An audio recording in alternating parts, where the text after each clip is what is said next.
Hello, hello.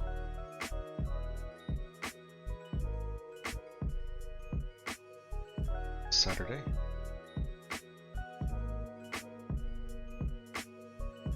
And time since I streamed my last. I had mostly been doing things that I had already showed on stream, so I didn't set everything up, only show things I had already shown. So, get into it here, show you what I've done. A couple new things I've picked up to help with the kit. Talk about those. Just gonna do a little bit of detail work, maybe some sanding down of some parts for to get ready for some painting.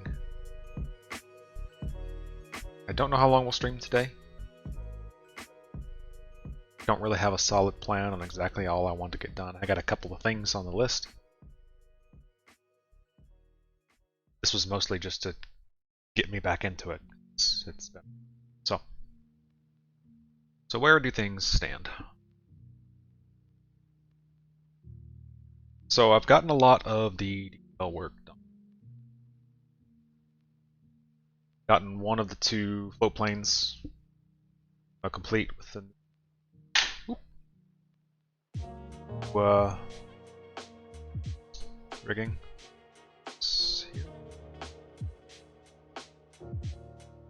Here parts. Kind of hard to see, but maybe this is better.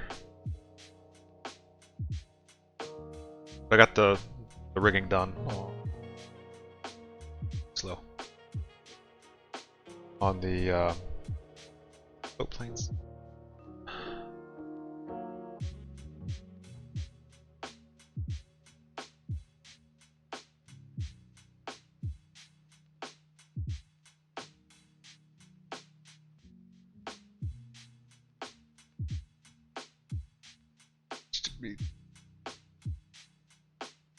Ah, that's better. Ah, well, that'll work, I guess.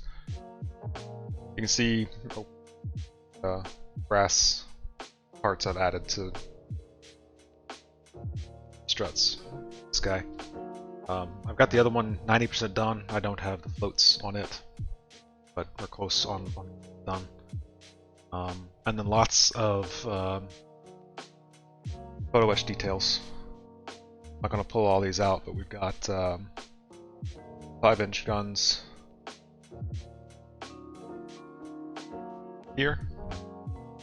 Got the 1.1-inch guns also in there.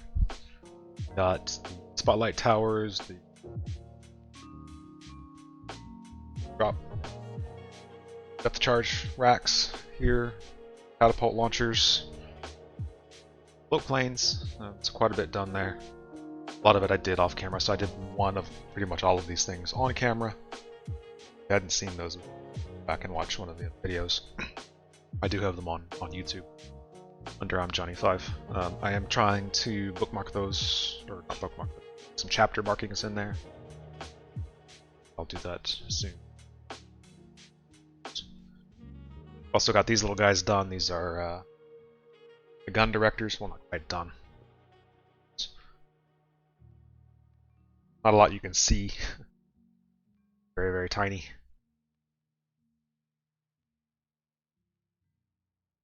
It's not a whole see it that size. Camera. A little bit more detail to add to them, I think. I'm trying to decide if I'm actually going to add it or not because it's going to be. See, those are almost done. So today, what I thought I would do is at least get the cranes built and get the funnel detail. I may finish the other float plane. Like I said, I might do some sanding of the whole joints come together so I can get that ready for painting. There's not really a whole lot I can do beyond that until I actually start painting and assembling. We've actually got most of the major superstructure, for instance. It's It's all, I mean, right now it's just taped together because I was just saying what it looked like, but I mean, we've got all the superstructure constructed. Just need to do some gap filling and some priming and painting. So I'll need to do some work on that. But not a whole lot of that is easily filmable. I will be doing some airbrushing on film. That won't be today. I did get some new stuff to help. So I got a wooden deck. So a lot of the ships in World War II had their wooden decks painted blue. So this is a wooden deck that I can use to convey that. It also has the nice decking there that really isn't quite right on the ship, so it's maybe difficult to see. There are plank lines here, they list, but they just I think this looks a little bit. It also has an anchor chain, anchor chains, so I can use those to replace either the molded in plastic, which isn't bad. It is three-dimensional, obviously not quite perfect, or even photo etch, which is completely flat. But so this will be a nice chain to add the anchor chains. So I got those. I got a new scraper tool. That'll be real nice. Help clean up some of the seam lines and the like. And also I'm trying a new magnifying headset. So it has these individual magnifying lenses, varying strength from I think 0.5 to 3.5. It's nice because all I had was this previously, and it works. A little cumbersome. It was only a 2.5, and as you saw, some of these parts are really small. So having that extra 1x multiplier, I think, is gonna. It came with basically they look like sunglasses arms. So this strap, and I found that with everything that's in here, plus it's got a light as well, just too heavy. It was slipping off my face, so I'm using the strap. Glasses arms. I prefer to use the glasses arms because the whole point of this, I was hoping to be able to slip it on and off glass. It worked that way, but we'll see how that works. It wasn't incredibly expensive, so if it doesn't work great, switch back to what I'm used to. Deck is for much later. Makes my painting life a little easier, and I think it makes there's a little more realism to the set.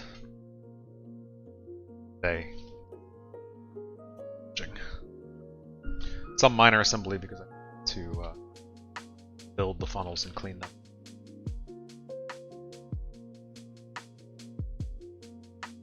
So that's what we're going to do today. I always say I have these grand plans and I never make them quite as far as I... See how far we make it today. So I mean, first things first, we just got to assemble where the funnels in here. Some of these details will remain. Photo etch component to them, but for instance, I will have this nice wire funnel cap paired to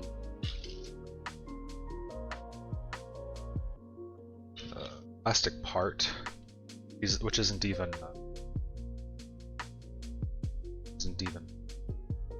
hollow. Not if you really want to.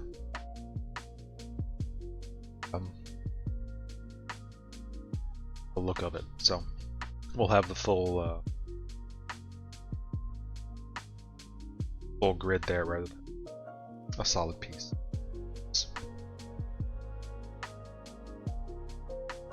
Brightness seems to have dropped so much. Exposure, see if that helps. Better.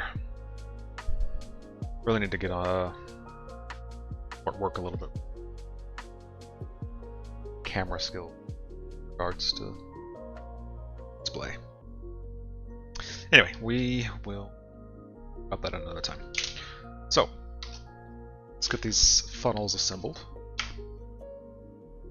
So if one funnel, 6 and A3.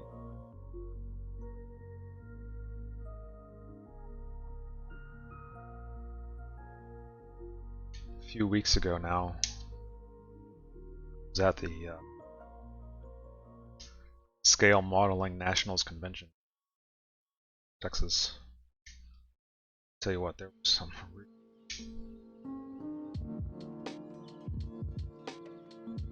It was quite an experience.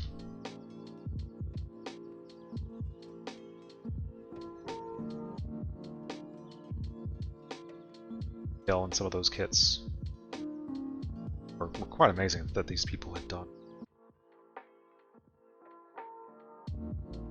Just stunning work, and in a variety of sizes, right? So you have down from very small figures or busts to there was one diorama that was like 6 feet by 4. And I don't support them. They were local. But where you put it, and this thing was huge. It was depicting a major battle in Russia. So it had destroyed buildings, tanks, and airplanes flying overhead. I mean, it was crazy.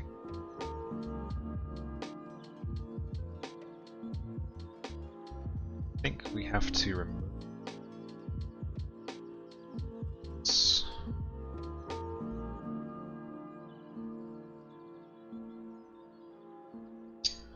Cut things off that are supposed to.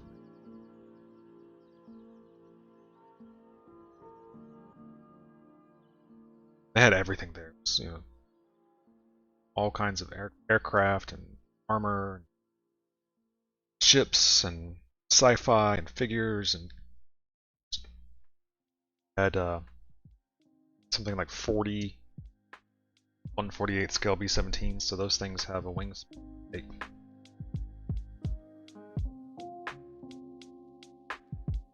This is big group entry of a bunch of them. It wasn't almost, it was overwhelming. Went in expecting to take a whole bunch of pictures. I'd find myself just wandering around and not taking any, just staring. So much.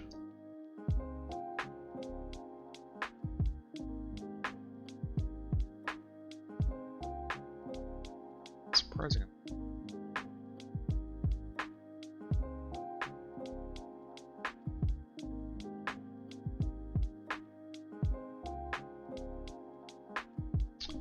At any point, whoever is watching, question,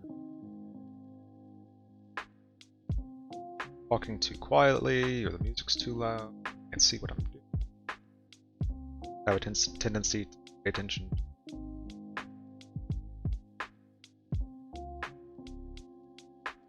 Better about that. About something in the comments. Chat.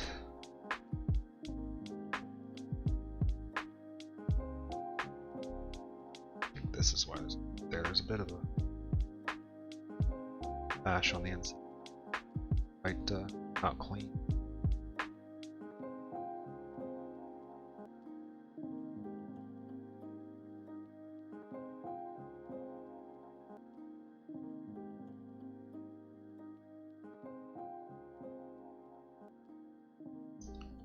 Better. Come back with some filler. Let's get these glued together.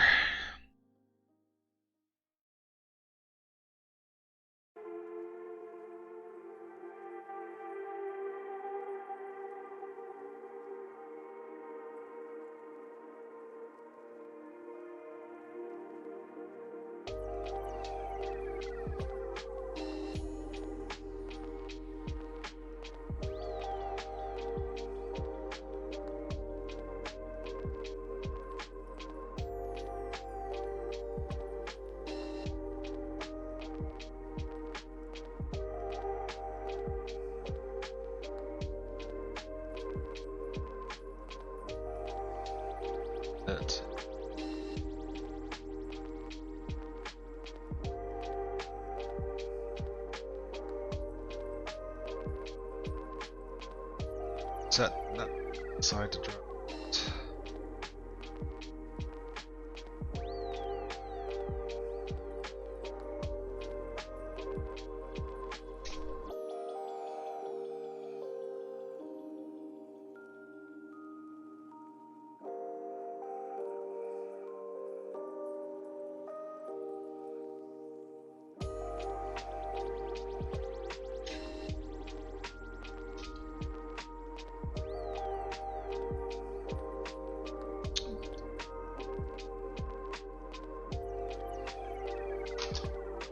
Something real quick.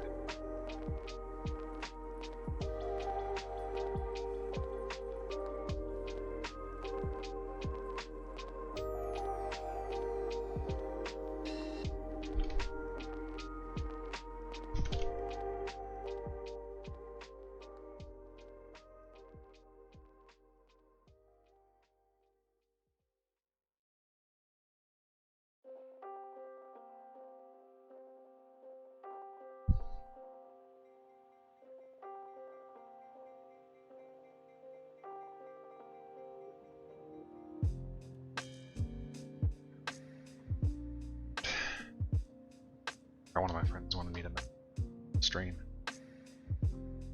Hear that? Don't show up.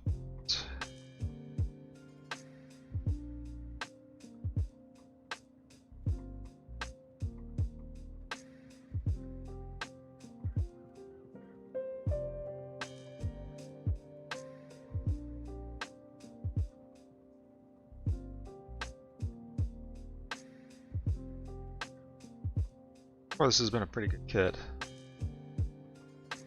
Some of the molding plastic. In fact, in a few places it's actually downright warped.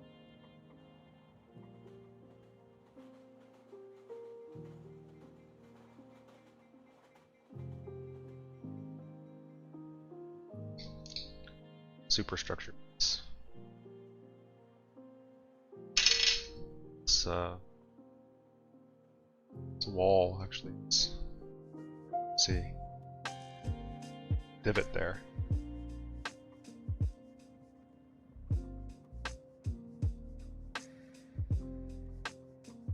Came out of the box that way.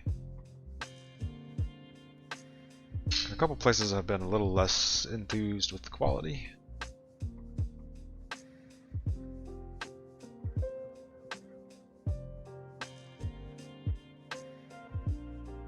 Has some pretty. I say as I replace a lot of it. Some of the detail is less great. I think it'd be good enough if you just wanted to build. Not overly complicated. Definitely has.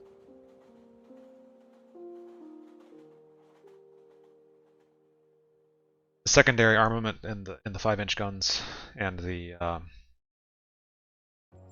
1.1-inch anti-aircraft especially.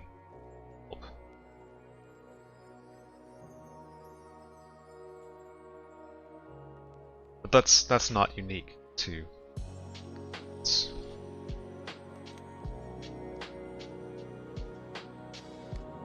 just what happens when you build scale.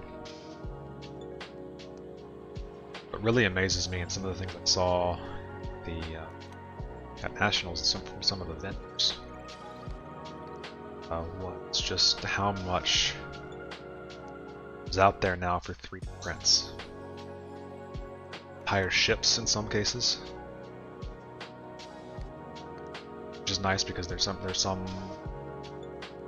ships that just they're not very popular, or there weren't very many of the class or whatever, so there's not to these big companies to make them. Now they can be entirely 3D printed, down to things like I've gotten already.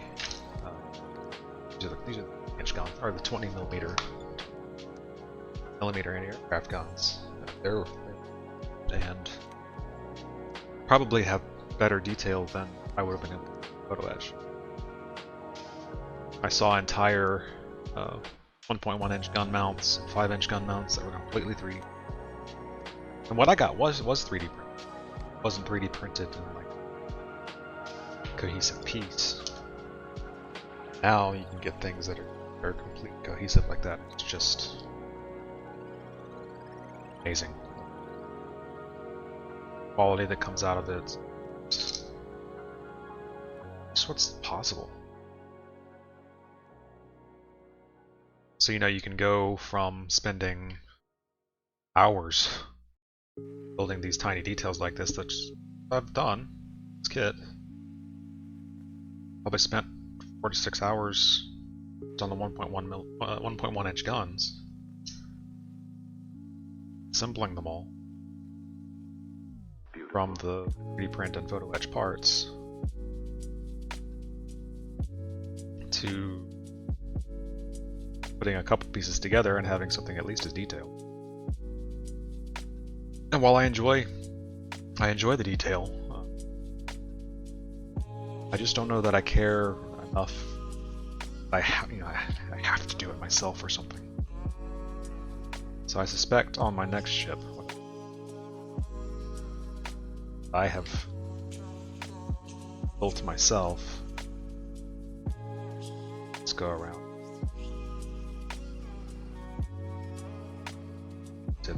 Let's go around.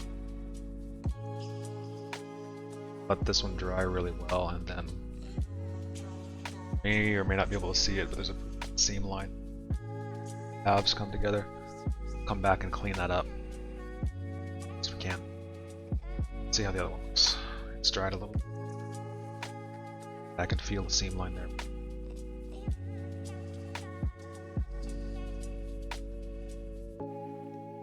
Some gaps there. So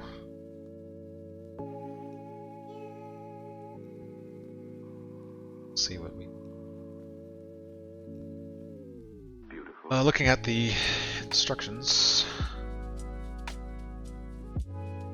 I do need to remove the molded plastic handrails. Place them with. Question is, do I have photo etch parts for the top handrail? It's like only the top. Let's see. Probably should have looked this up with stream. So we were looking for 27.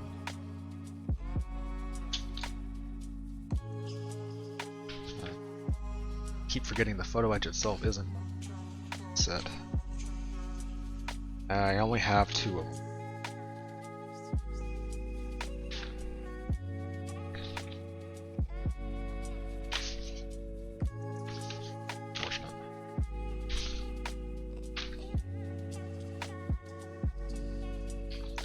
Well, it certainly will be the most visible of the 2, but you can see on the funnel that there are handrails top down. Ideally, I would remove both, place them both, but I only have 1 for each funnel, so it instructs me to remove the top one. That's what I will do. Beautiful. We'll make it easier to sand at least up part of.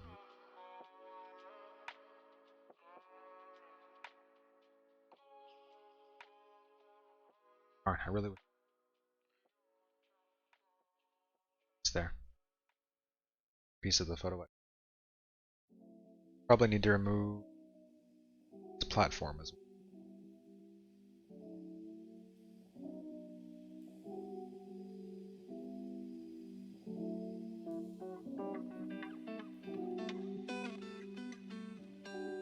Here. 2 funnels are a little different.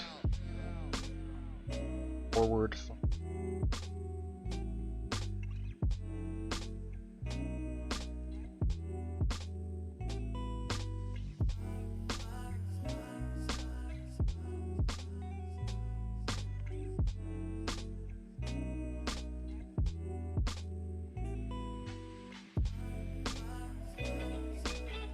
pictures here where I take things off that shouldn't come off.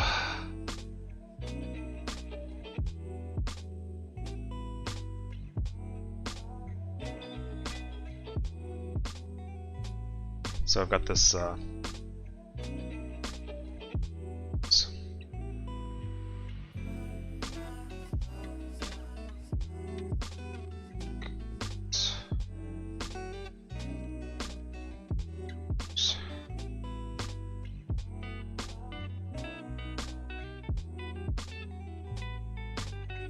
so the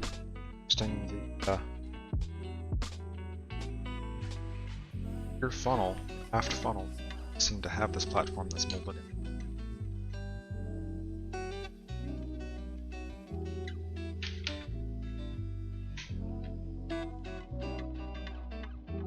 As to what's going on there.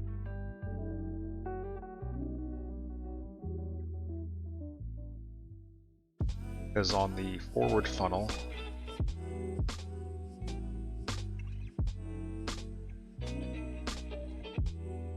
have a antenna and a observation platform.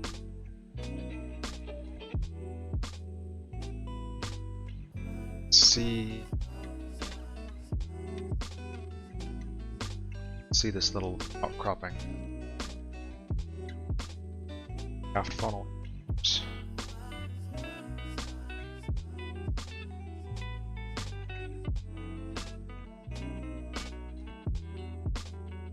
They have a mistake in instructions as to which one's fore and aft.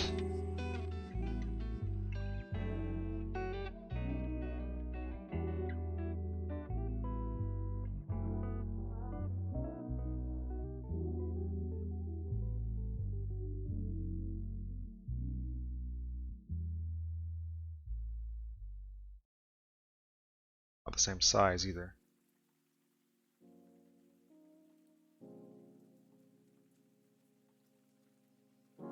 They've got these backwards.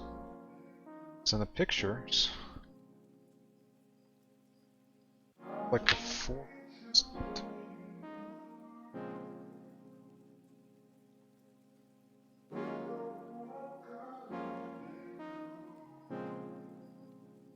All right.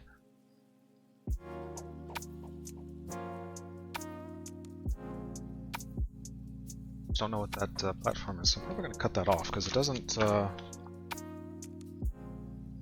I'm building her in her 42 fit. That's what I'm looking at. Raven. So it's a diagram of her in her 42.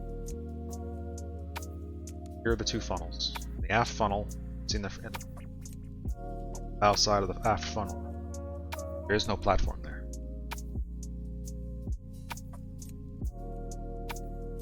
You could think, well, maybe it was just left out of the drawing. Got an actual picture of her. This is in May of 42. Cameras, didn't I? Here's the aft funnel again. And here, maybe. Oh, no platform there.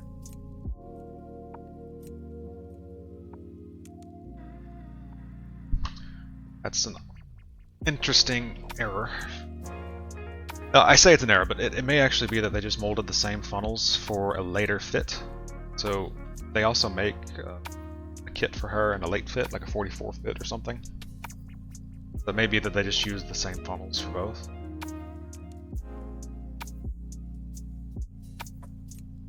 And maybe that's used in one of the later fits. I don't know.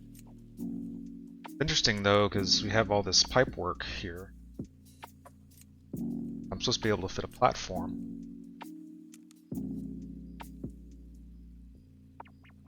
I don't know, this is not fantastic.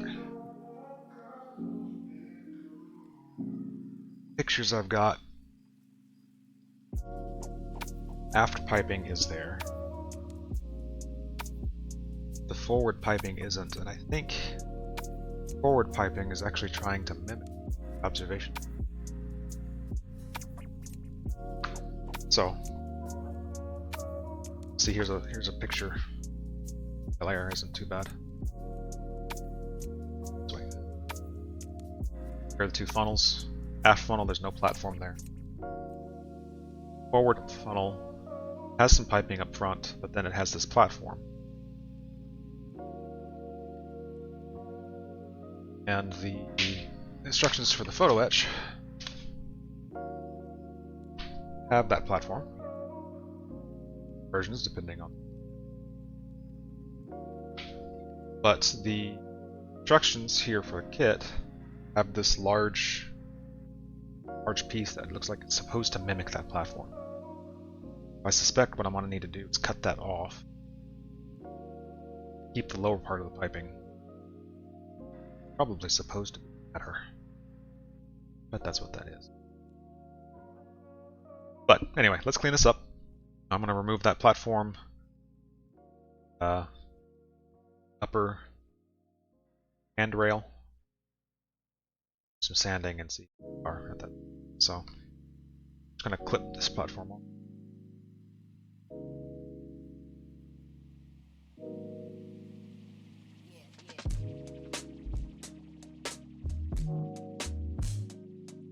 How are you doing, Raven? Good Saturday? Feeling better? So once.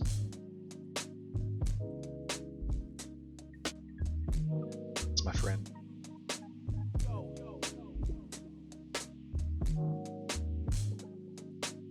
Hope the sound levels are okay, you can tell me.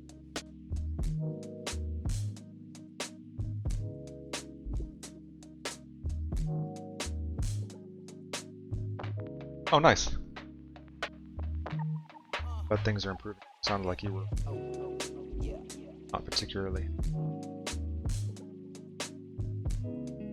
Stay up ridiculously late.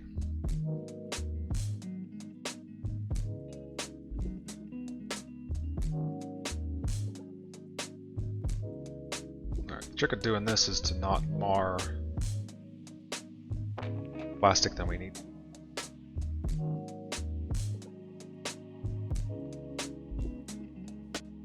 Scrape a lot off of the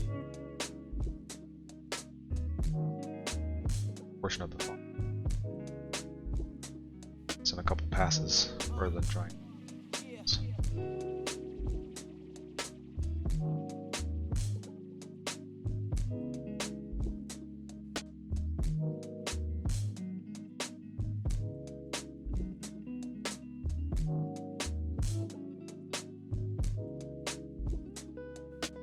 Nice thing about trumpeter plastic is it's usually soft, so it makes it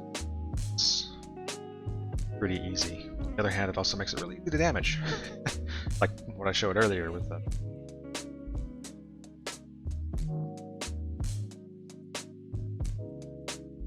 gotta have the terminal.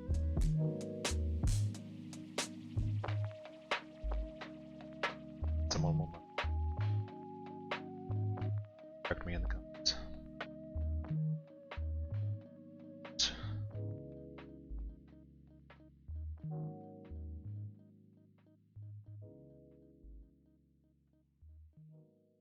Got 4 up for this now. This will be my 5th.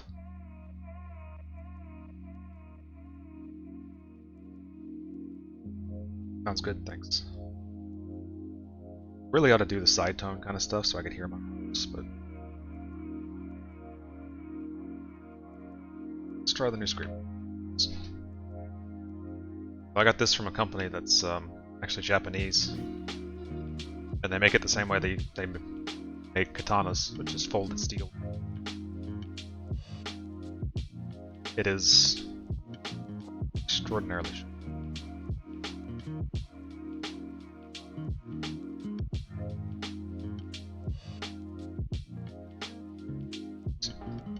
So I'll still have to come back and sand this down to get it nice clean.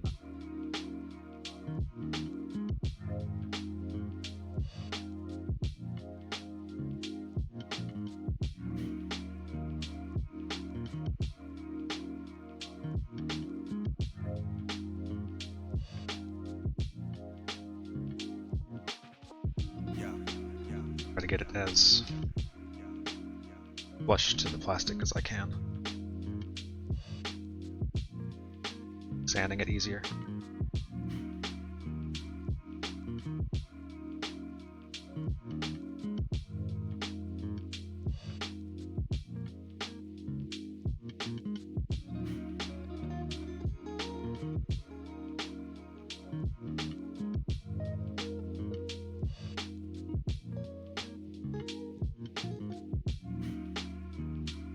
Ken plans, Raven?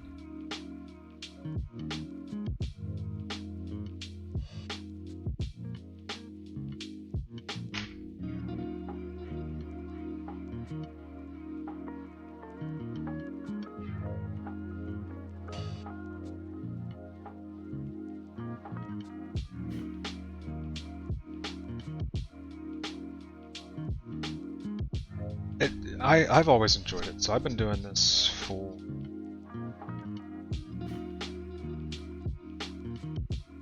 my dad does it, brother does it, brother's just does figures. It's kind of the family thing.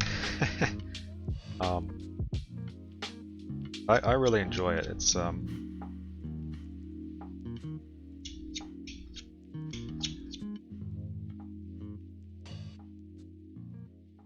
weird that I can kind of turn my brain off a little bit. Right? I'm following instructions. For the most part, I mean, I'm kind of jumping around in these instructions. They're not the best. But it's neat, and then you get this finished product at the end. Got a little display cabinet that I've got that I like to look at.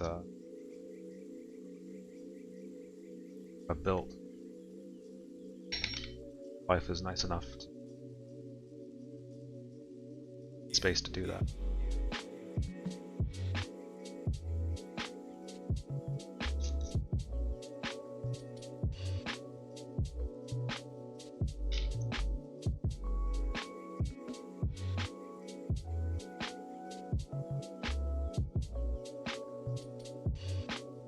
That said, I mean, I can turn my brain off. It's still, in a lot of cases, detail work.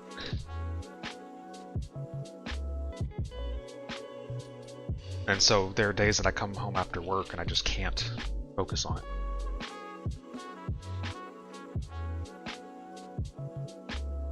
So, kind of has its ups and downs.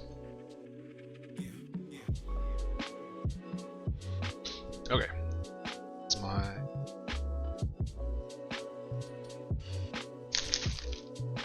I really like this stuff. It's Vallejo plastic putty. It works really well to fill. Easy to clean up. Malleable for a little bit. Try for a bit and then just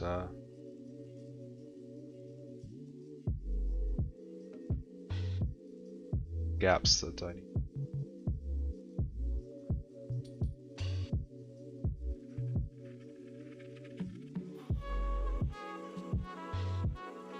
I like to get a little bit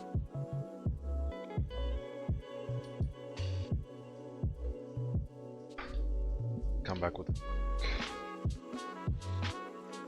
all over my finger.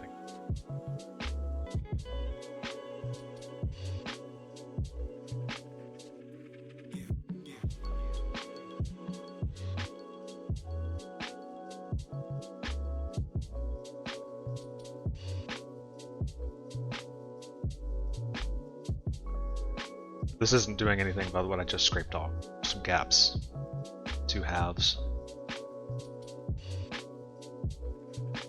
Gate. They will show up when I'm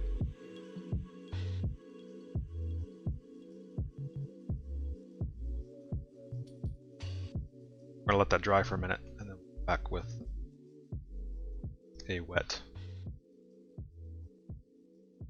Q-tip.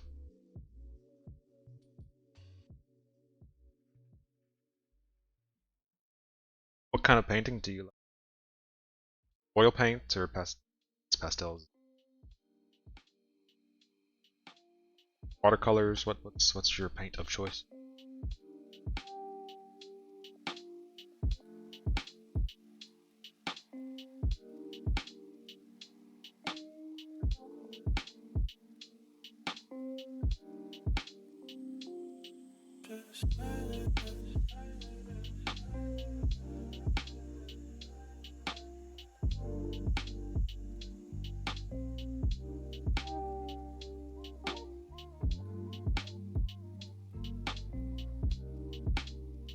Oil. I always enjoyed my art classes. Intermediate or middle school on. And I'm good at it.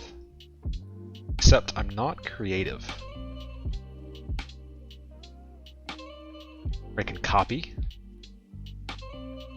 or I can modify from something else in some minor ways. But if just give me a pad of paper or a palette of some sort, I don't really have that creative mindset. So things like this, right? You think, oh, of course you've got a creative mindset. You sit here and you model. Again, I'm not creating something, assembling and painting something the way it existed. So I consider myself artistic in the way that I can make something look real. That's 1/350th the size and plastic. But I'm just not, I don't really consider myself creative.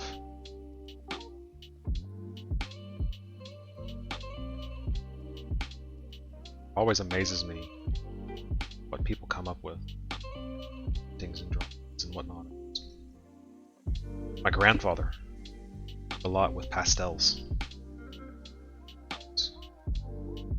A lot of times it was portrait. He'd be taking a photograph and making a pastel drawing out of it. But he also had some work as well.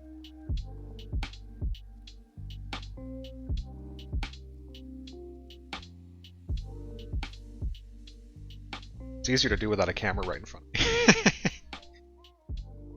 So I enjoy having the camera at different angles. Hopefully they're actually helpful. Makes it a little challenging.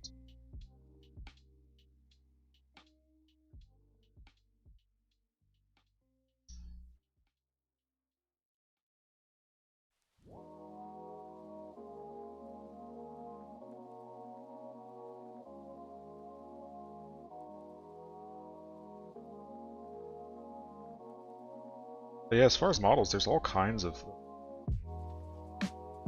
things out there that you can.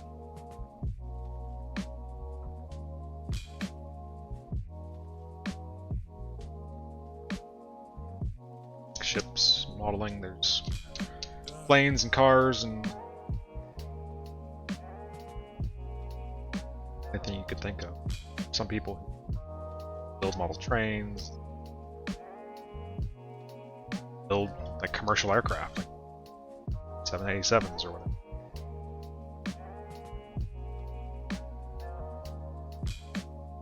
How do I do cameras like this? You mean where I have two like this?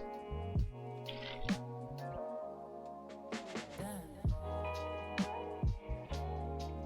that what you're asking?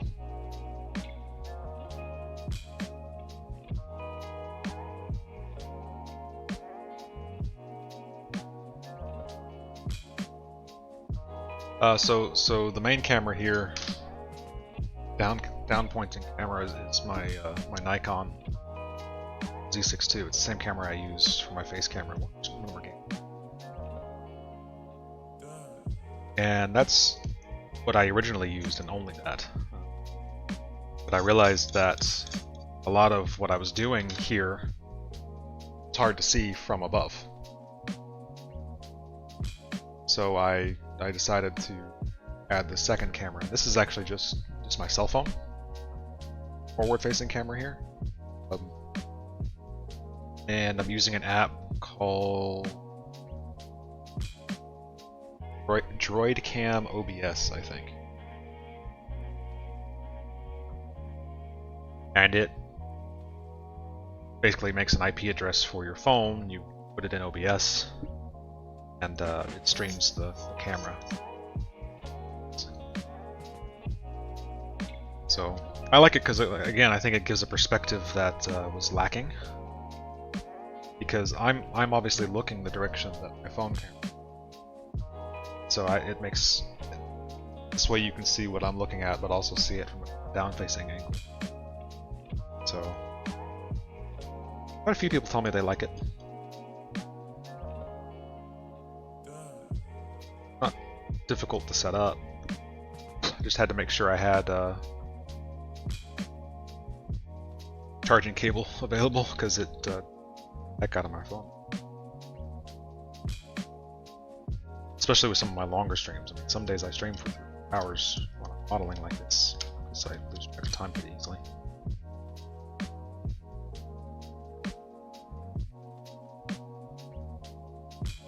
I pointed out that seam earlier. Just kind of clean a little bit here before sanding after it.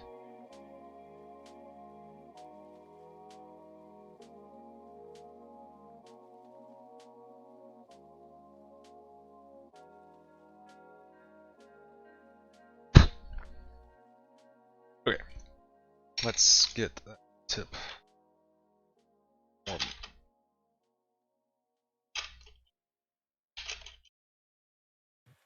View sideways.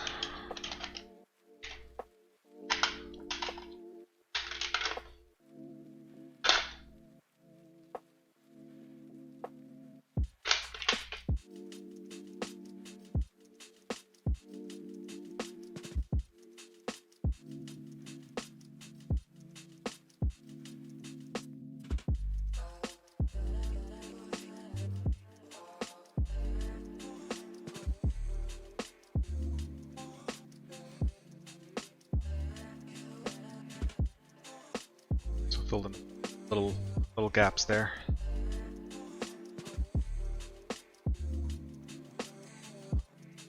You may find that paint, some of them were. The one wasn't as bad.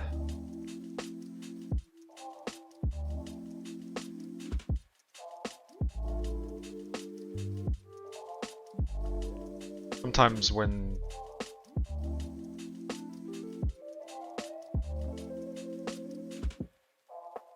come out so cleanly. That's a skill issue on my part. It's necessarily something to do.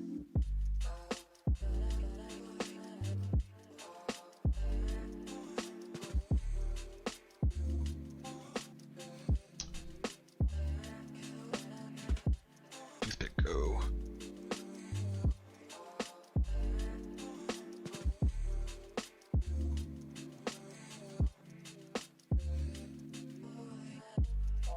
Placed it.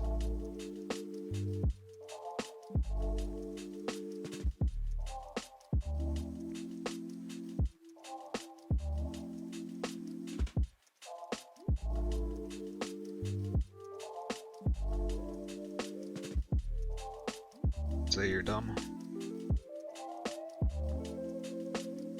I just Googled it. I wanted to add a front-facing camera like this, and I wanted to see if I could use my iPhone as a camera. The recommendations was this webcam. It's not free. I mean, there is a free version of it, but it wasn't expensive. Ooh, let's not throw the sharp thing, huh?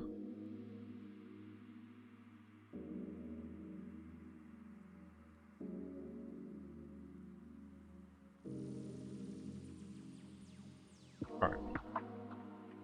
Set that one aside to dry for a minute. So it's got the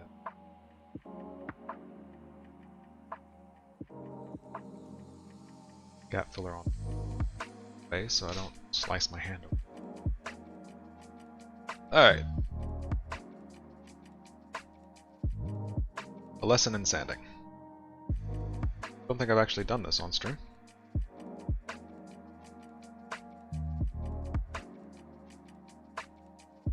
I have a lot of things to sand with. So, going from a course, 2 courses. Where's my course? It's extra. So, I have a coarse, medium, a fine, an extra fine.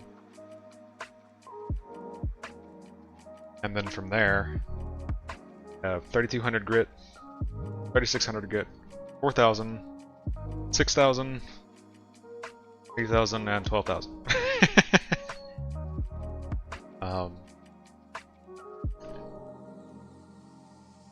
The goal is to remove as little plastic as possible, but get it to be smooth. So you can see probably. Now things seem too bright. Exposure back.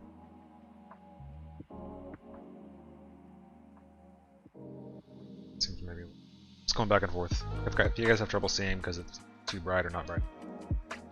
But where I removed that upper handrail, it's rough.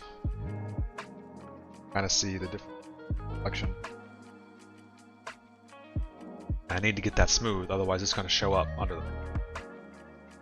Same thing with the seam lines, fore and aft sides of the funnel.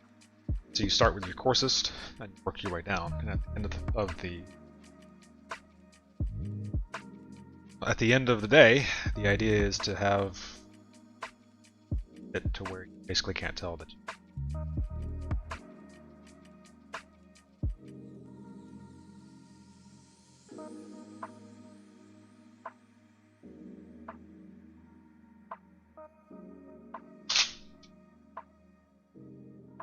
Thinking of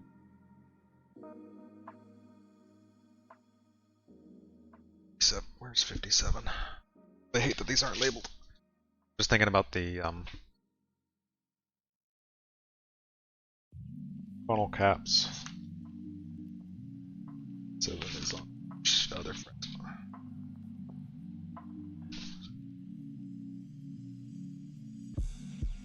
Wondering if this fits. I bet I need to cut out the inside of the. Add that in a minute. So, before we do that, this is sitting long enough.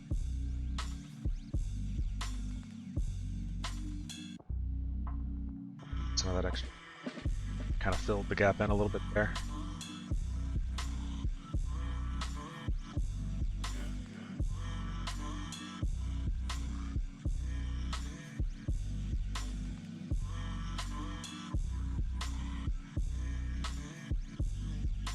I tend to try to go perpendicular when I'm wiping it off, otherwise you're just wiping down the gap you just filled and it's going to pull out more than you want. I don't know if that helped or not, but we'll see in the end.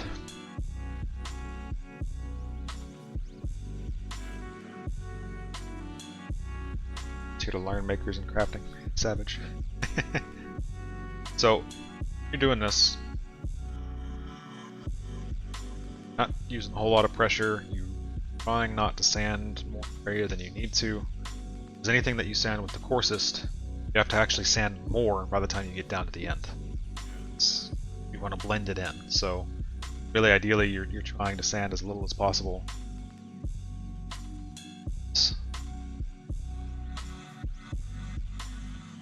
And also if you're on a rounded surface and you're now sanding something flat, well, that's not gonna. So, thankfully these seams aren't terrible. I was able to get most of the handrail off without too much plastic. So, what I check for is, originally I could actually feel that seam with my fingernail, would actually catch. Worse on this one. I sanded down until I can't feel that seam anymore.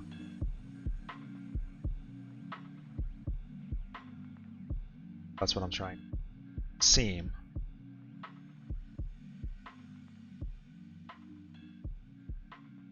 Got similar sanding sticks, but at much thinner. Handy for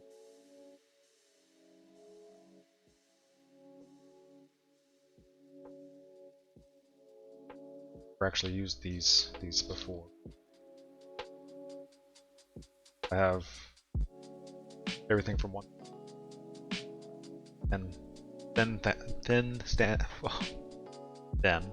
sanding. Hey parrot. Those will come in handy for areas.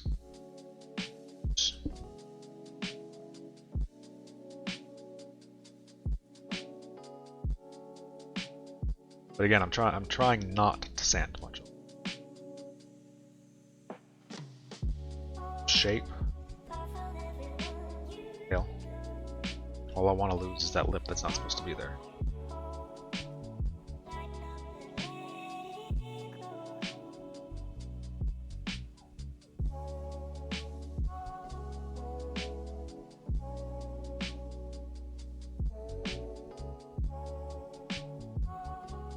This is what I talk about though when I said I set out with a plan of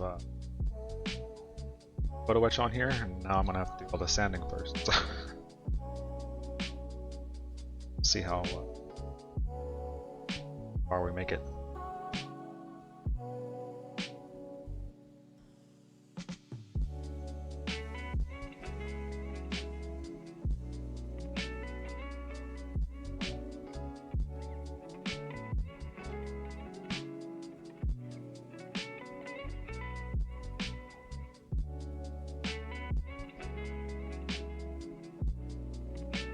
Not to remove much. I'm not using a whole lot of pressure here.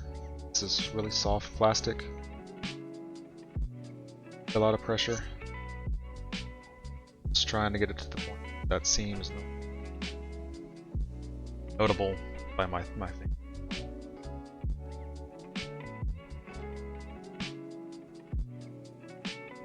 If I can't feel it, probably not going to be able to see it.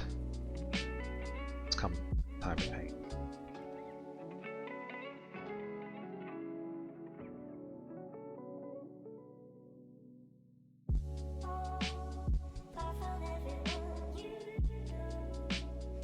Sometimes if I have 2 or 3 of the same thing to sand, I'll sand all the things at the same grit and then work down together, but I think this one I'll work all the way down. Or with one piece.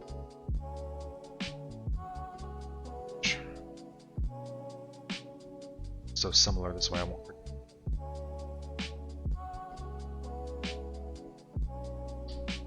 Okay, now I'm gonna go around the top, sand down where I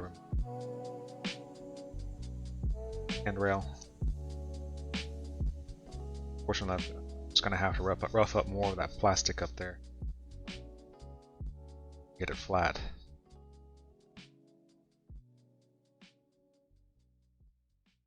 Space for this, and I'm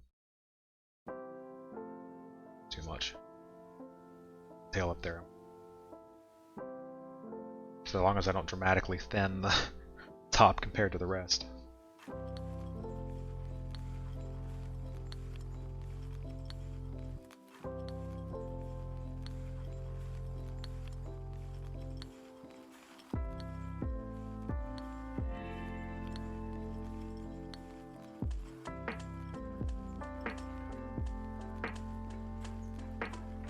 Right.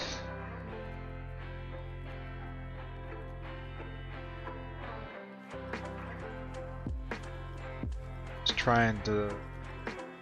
I want all that top part to look the same, so that tells me that I've equally roughed up plastic around where the handrail used to be, and handrail itself left of it. Pretty to me. Now I can move down to another grade. Now we're at medium.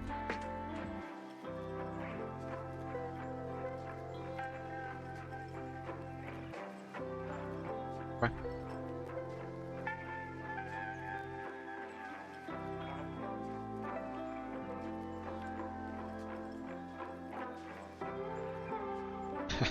My voice is ASMR.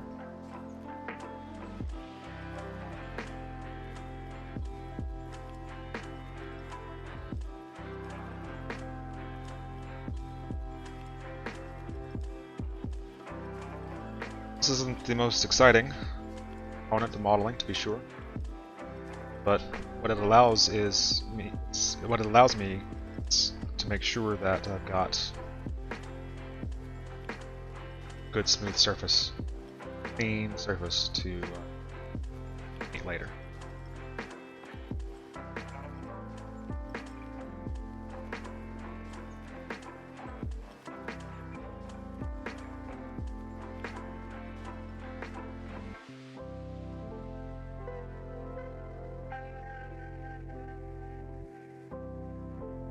Each grit of sandpaper, said I've got to go a little bit wider so I catch the edge of what I had sanded previously. So that's why you don't really want to sand more than you've got to. Otherwise you'll start running out of the ability to blend the edge of that sanding on hard plastic.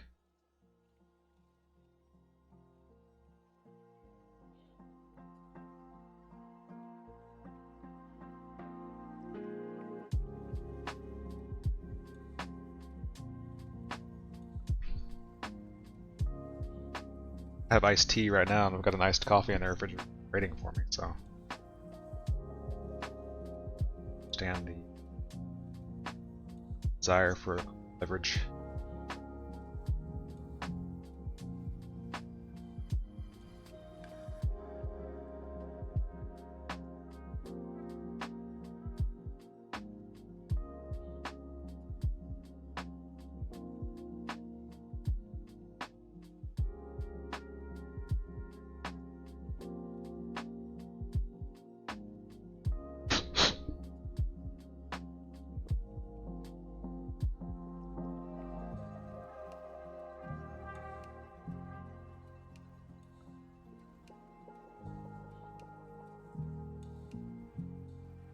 This is not something that I can show via camera, it's just too fine. Looking at the side that I've now gone over. It's medium grade sandpaper. Comparing it to the side that had the coarse, it's notably smoother. So, doesn't take much. Especially, as I said, with this soft plastic.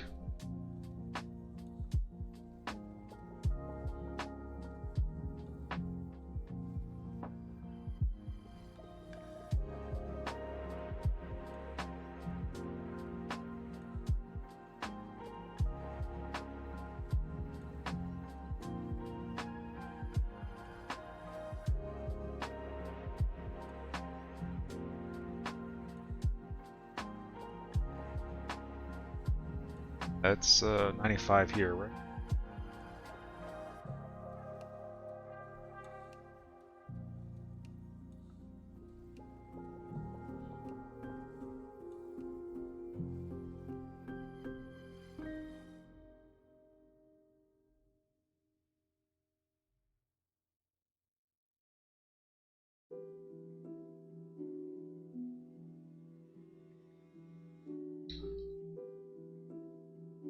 We'll say sometimes after doing it, even though my hands start hurting.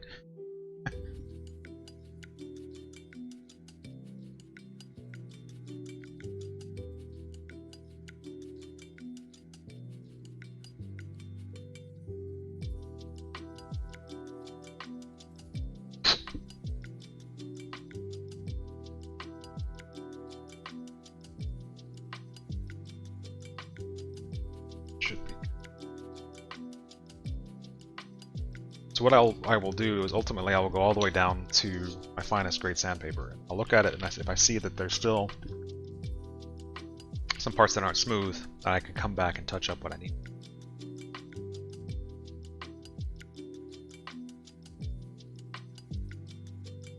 But yeah, I will have smoothed it out well enough that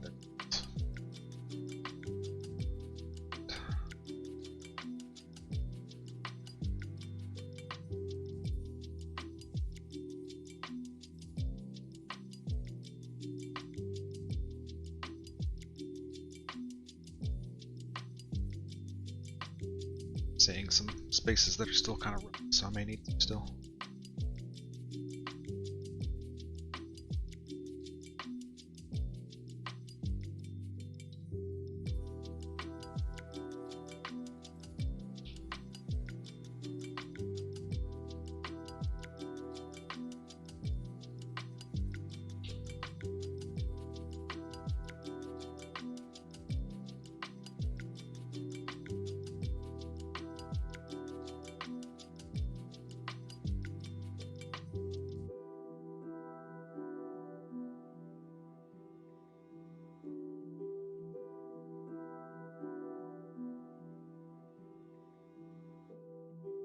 Ah, go get your...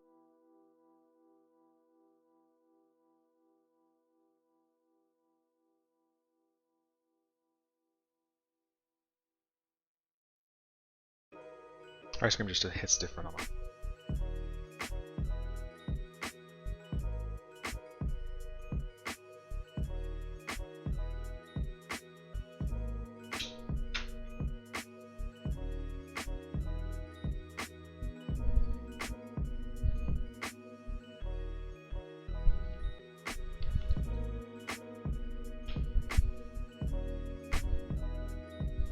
Seeing some areas that I sanded down with the coarse that I didn't quite cover with my medium, so it's still kind of rough. So I want to go back up to the medium.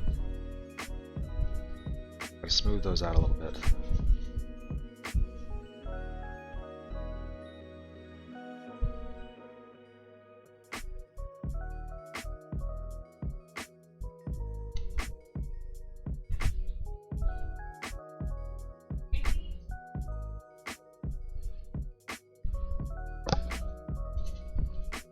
It's already finding it min. Sat down. Stuff.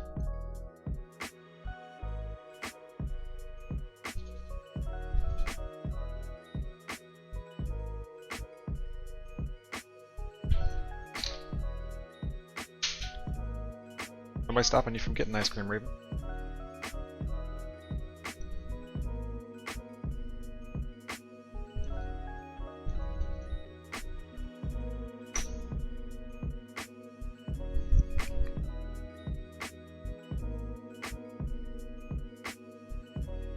It's better.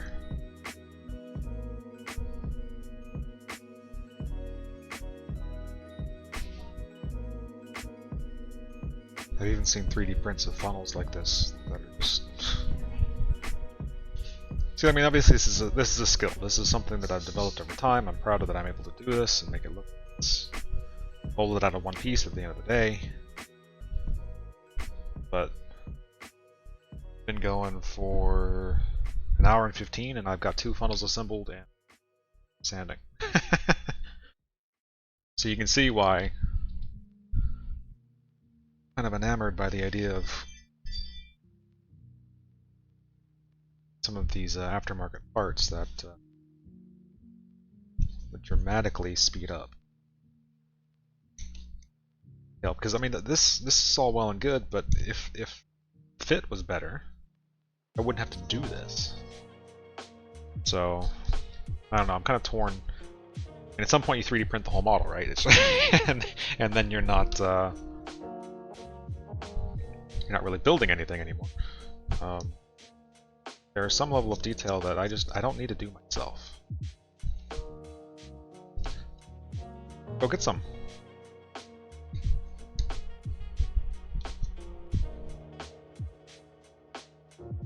Your ice cream.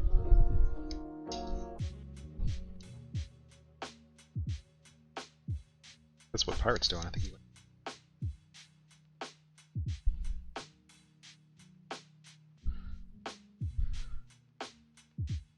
that requires going on.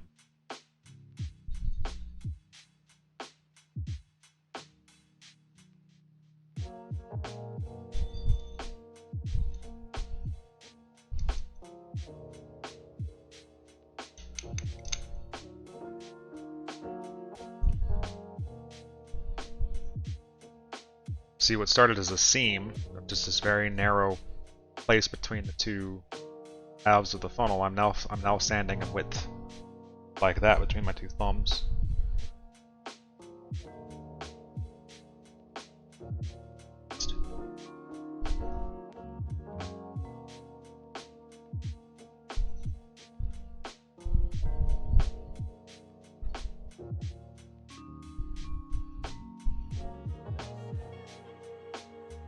That's why you want to only sand as little as you need to really get the job done, otherwise you're sanding the circumference of whatever you're building.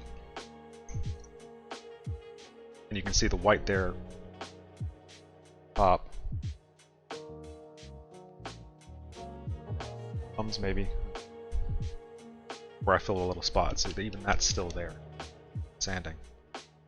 Just that it was quite a divot.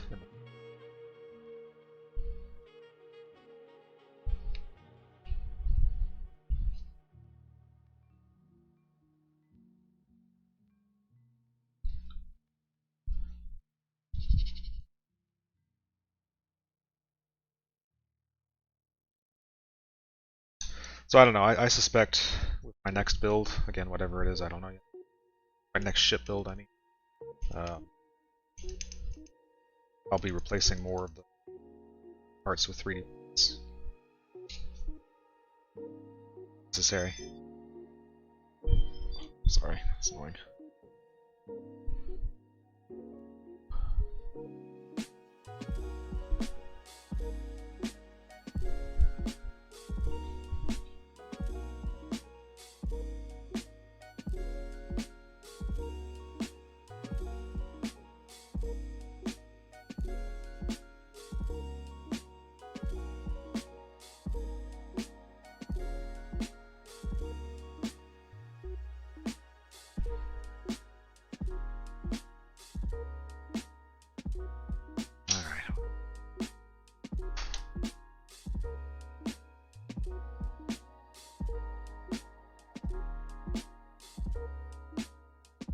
There we go. Alright, sorry.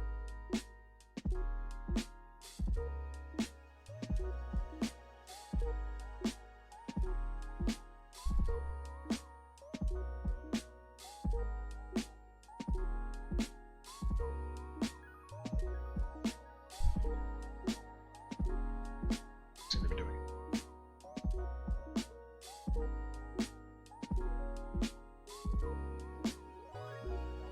I had little lights attached to the sides of my camera, almost like Mickey Mouse ears. Just seem to be doing anything.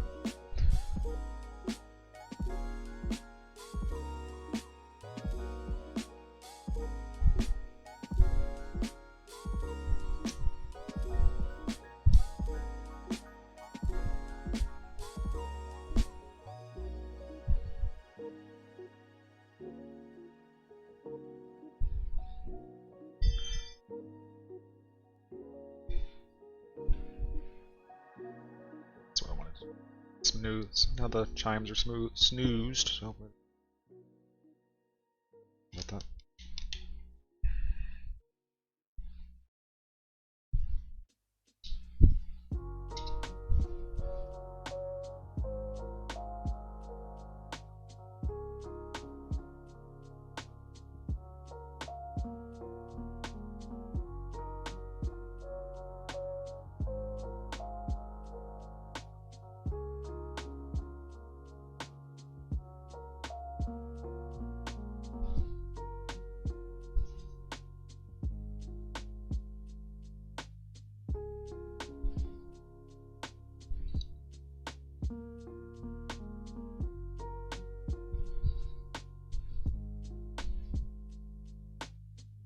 Well, I hadn't intended on showing you sanding this, I had intended on showing you sanding the hole. So I've shown you the technique, I sand the whole stream.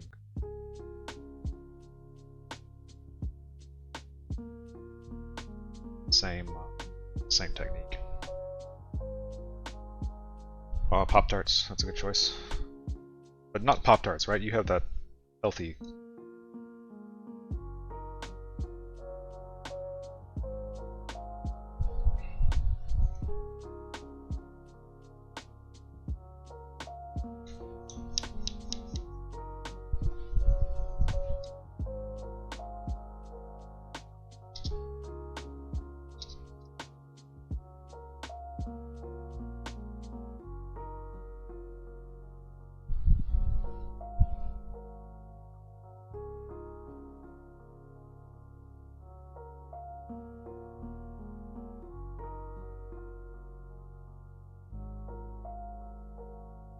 Alright, so now I'm in my little sanding pads.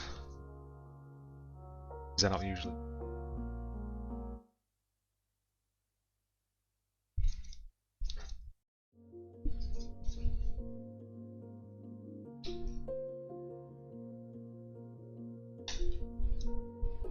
They're nice because they can take the shape of what you're sanding a little bit easier. Sanding sticks.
Now obviously this isn't a car like an automotive finish, right? It doesn't need.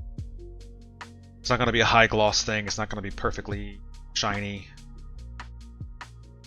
All the paints are going to be matte paints, black coat on them. So even if there's a little imperfection here, it's not going to be the worst thing in the world. But I'm trying to get it as clean as possible. Not as clean as possible, but as clean as necessary. Because if we had left it without any sanding, after having just scraped it with the scrapers, the X-Acto blade and the scraper, noticeable. Now we've gone from having the handrail like we have down at the bottom, not having one at all at the top. And while in person I can still see some marring on the plastic, it's not super deep, and again, since it's going to be matte paints, I'm not going to really harp on having it say perfect. So we'll set that aside for a minute.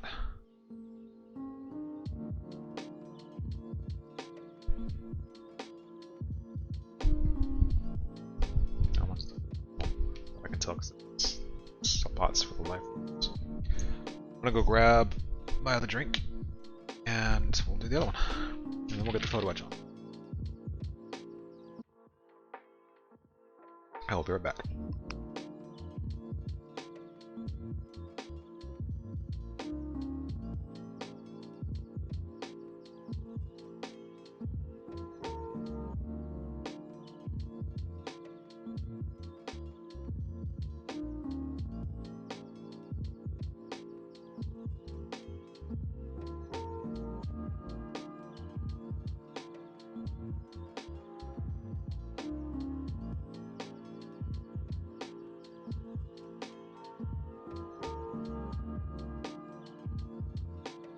Alright, achieved.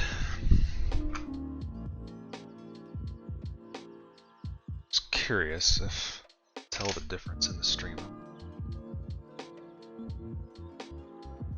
What's up? Screen.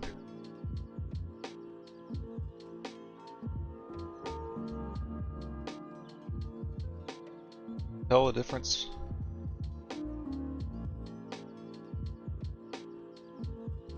This one here, sanded. Sanded. So hopefully you can see, especially towards the top of the funnel, difference in the reflectivity, where the rough plastic still is, where I took off top rail. Seams not really visible are on the other. I don't know if you can tell that.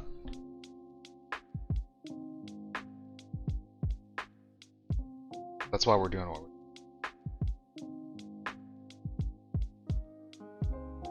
There.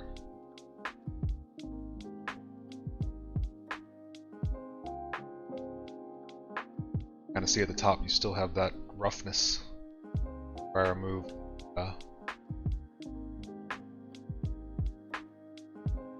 this one.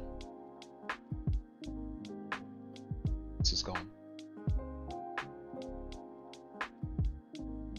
That's why we're taking the time to do it, so that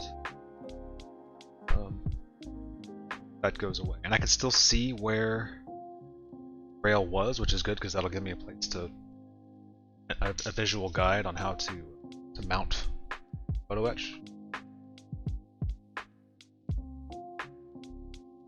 But that way I have a nice clean place to start. So, but my hands don't care for it. Sparkles being a menace, huh? This one was definitely the worst of the two. It's got a worse seam. So even if I hadn't taken off that handrail, I would need to sanded this down. Because, sure, she wasn't built out of a single piece of metal. But at this scale, see those large seams like that, so.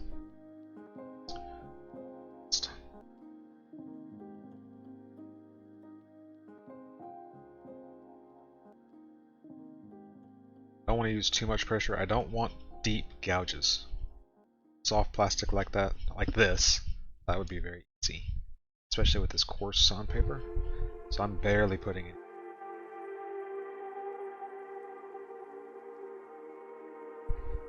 Was just to get that seam where I can't catch it on my finger.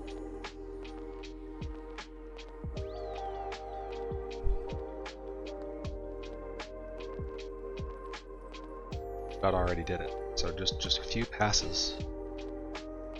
Not much pressure in this really sandpaper. All it took.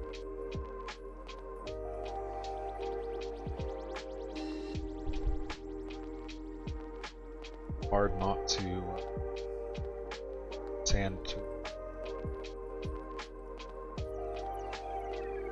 my life harder in a minute. Let's try and get unevenness on the seam. Care of.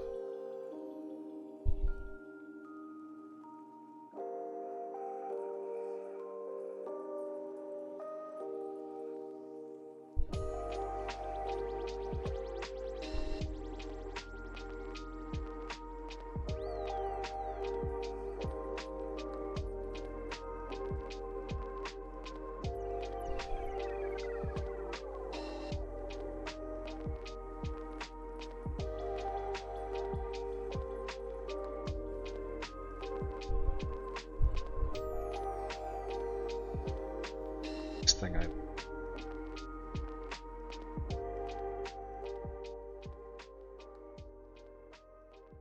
car or a motorcycle or something.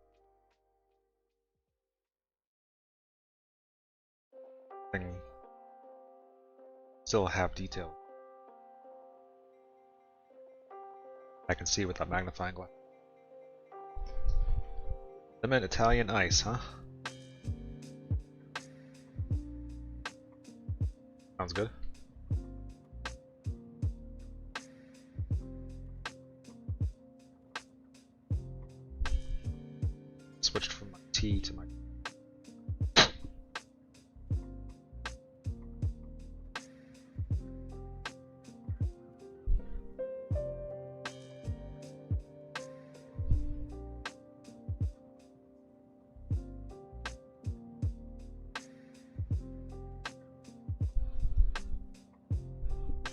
Ah, the grad school life.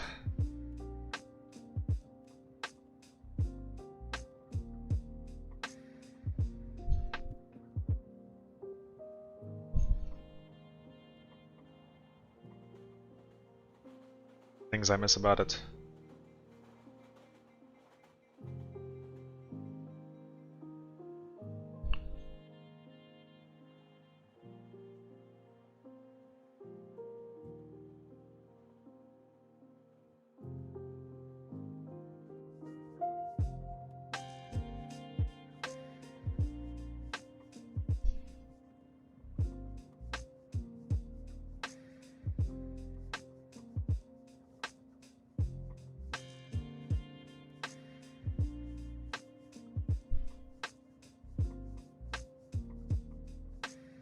Oh, that's cool.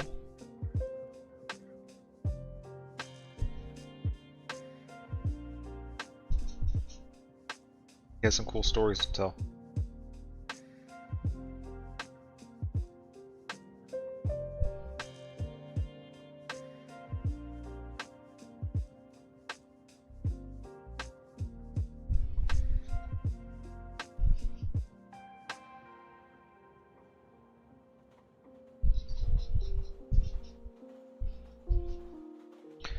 I'm very pleased my company has a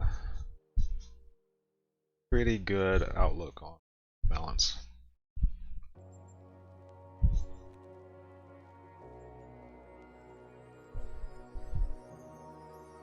Very cool. Look forward to hearing about that from you sometime.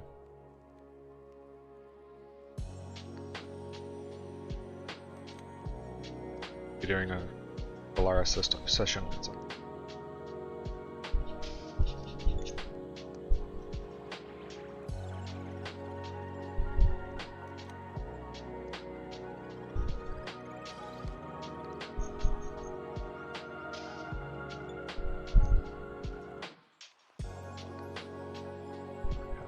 Got that scene there.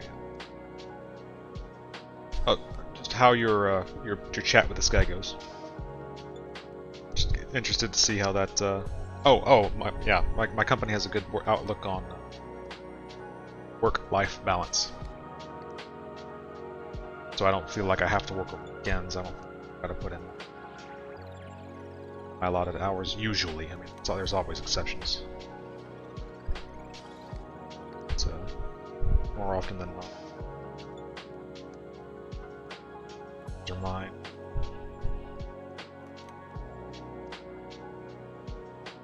Not everyone I graduated with has the same situation. But I lucked out there.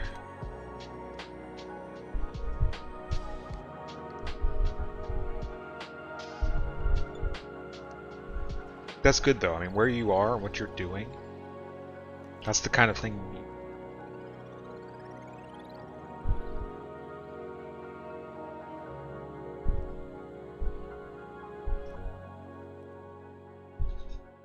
Plus you're young.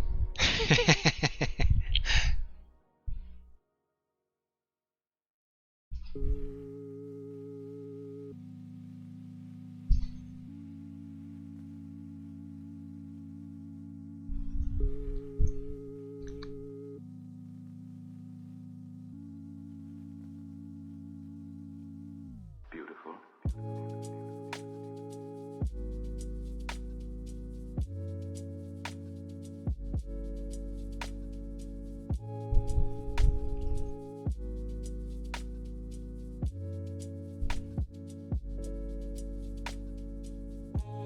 Makes such a mess. Get the dust around him.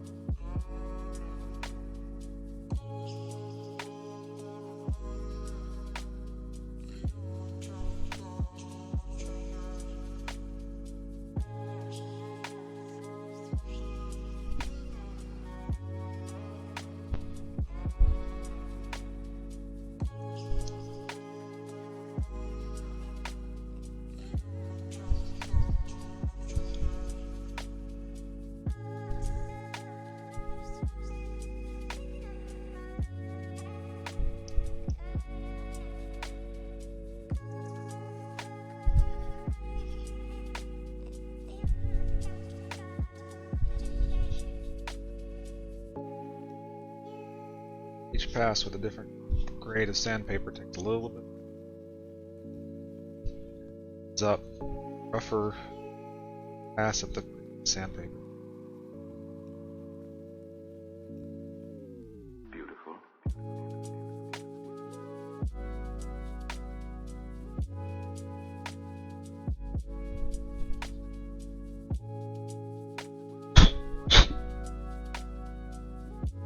It's not expensive. Out.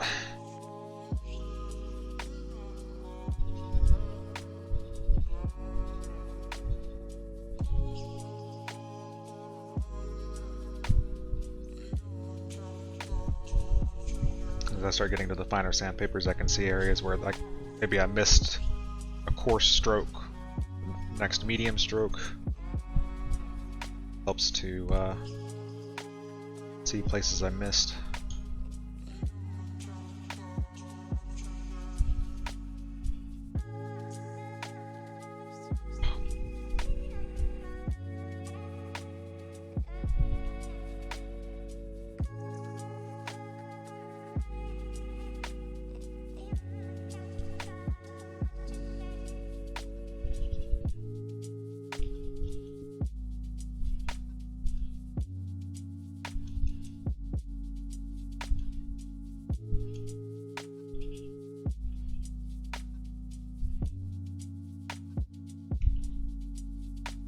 Looking forward to your hiking tomorrow.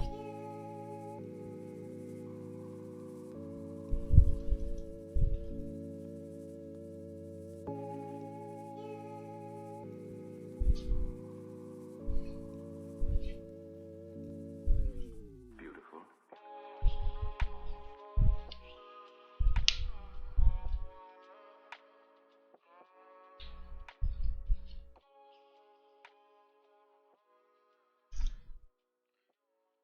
Oh, very cool. Is that a long trip, a long travel, or is it spy?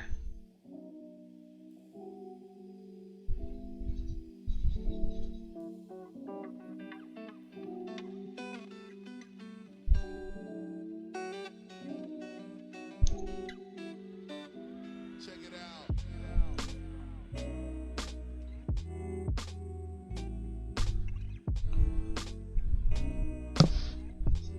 Not bad.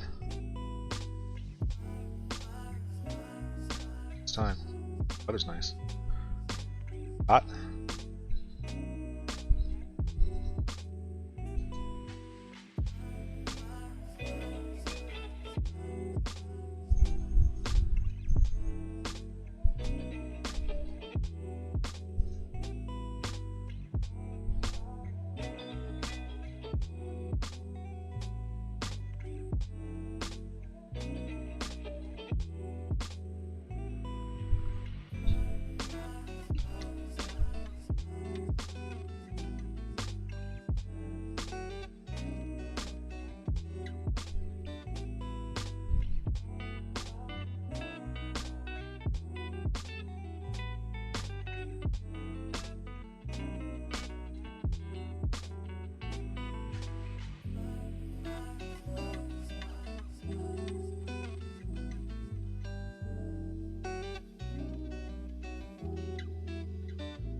Staying indoors tomorrow. Just be overhung again tomorrow.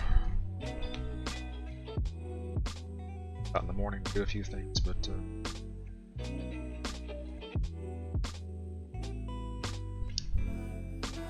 stay indoors. Enjoy. We'll just get kick with that.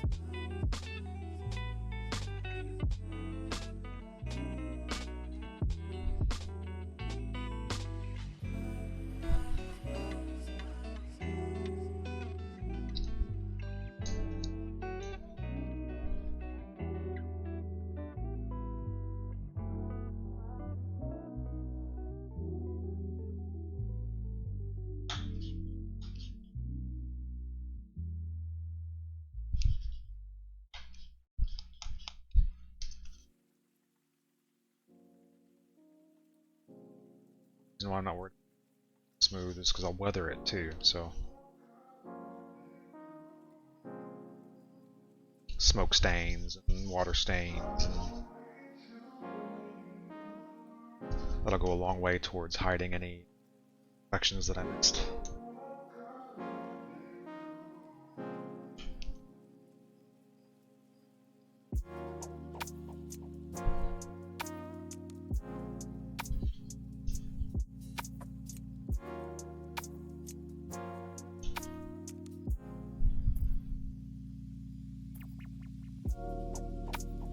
And these things would have been, the exposure to the salt air, they did not look new for long. And she was launched in, I need to look. This is kind of her late 1992 fit. But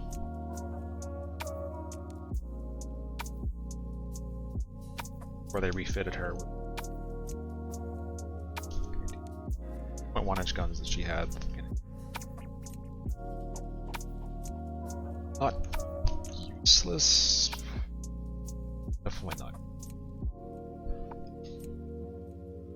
Take long for them to switch to the quad 40mm bows.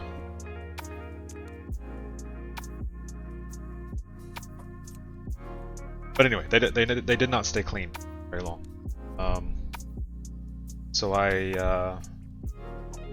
don't weather mine really heavily. I'll do water and rain streaks and smoke streaks and a little bit of rust here and there. Often it's judiciously applied to cover up a mistake that I made or something. So it works out pretty well.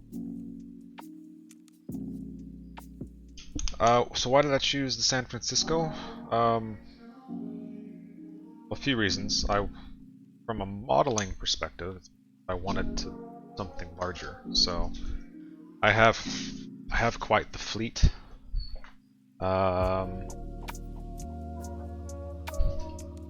Of ships. And I've built 2 destroyers and 1 submarine, a Japanese submarine, big as a destroyer. And I've got things like the USS Iowa, and Missouri, and there's Bismarck, and all these battleships, but I didn't want to jump size quite so quickly. So from a modeling perspective, I picked San Francisco because she was my next largest ship. That's not 100% true. I also have like the USS Texas, which is actually fairly small for a battleship. She was built in 19.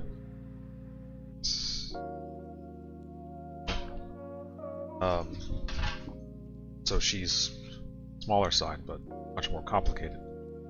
So this, from a scale perspective, is why I picked it from a modeling perspective. From a historical perspective, she was involved in a lot of interesting conflicts. She had quite a long history, survived the war. So she just has an interesting history to me. I thought she was a pretty ship.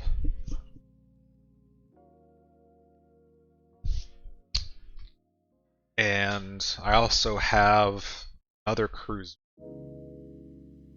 the USS Atlanta, which is a light cruiser, recently got. That was actually sunk by the San Francisco fire.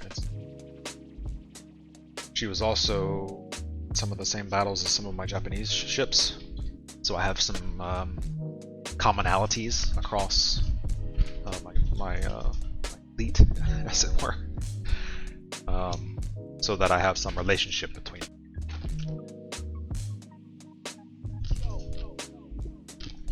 them. No, so San Francisco was shooting at an enemy vessel, and I can't remember who she was shooting at. What ship? She was Japanese, but I can't. Towards the horizon at night, and did not know the Atlanta was between her target. Her main armament. struck the Atlanta, sunk her.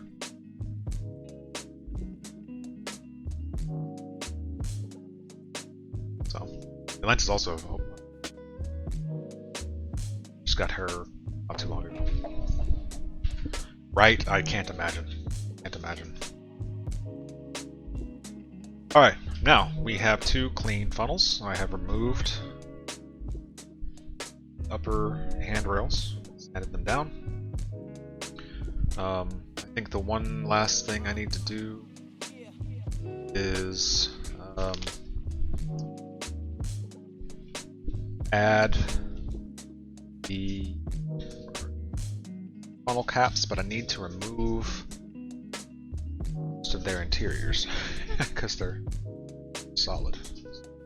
27. Oh, they're both 27. I need to grab a couple frets with the same number.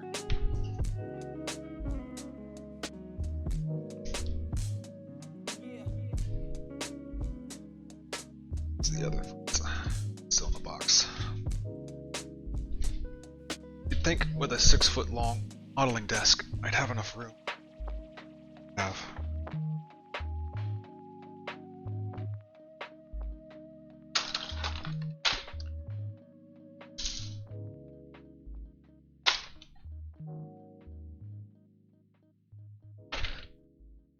But yeah, you know, I didn't buy the San Francisco knowing about that fact, but I did buy the Atlanta for 2 reasons. One, again, because I think the Atlanta's a ship, but 2, just because of that history that I have. And I don't intend to build every ship. I built a Fletcher class destroyer. I built a Livermore class destroyer. Which class, depending on who you ask. I built one of the I-400. Not doing the full 2. I'm not going to build every single ship, even though I know, even within a class, there were some differences ship to ship. So what I try to do is make my purchases in such a way that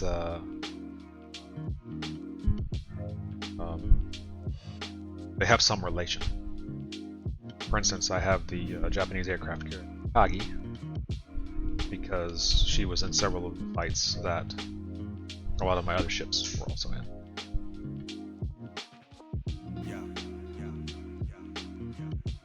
But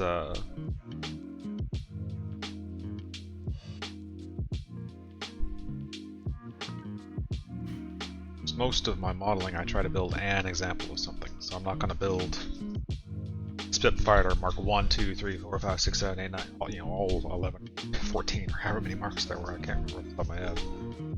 I might build an early and a late.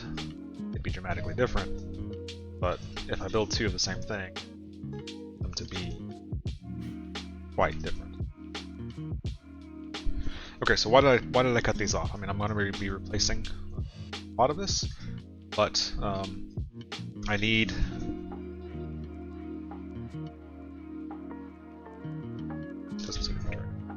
that cap. I need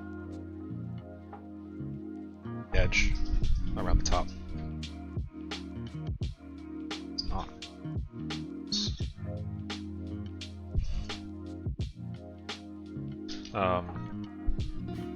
That's not something that's on the photo etch. The photo etch is just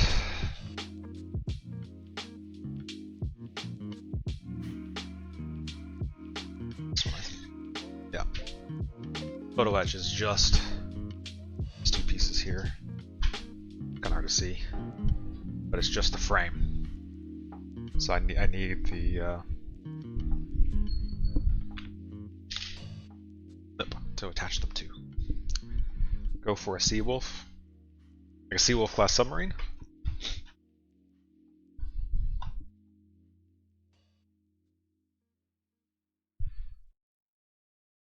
Yeah, so I don't have much in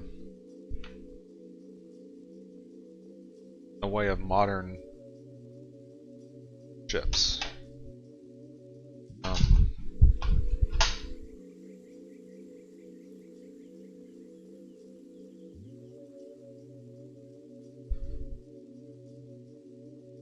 I have one destroyer, I think. Got an early bird.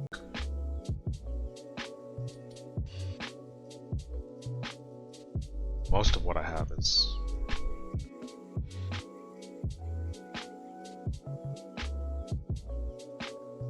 Alright, so the easiest way to get rid of this is going to actually be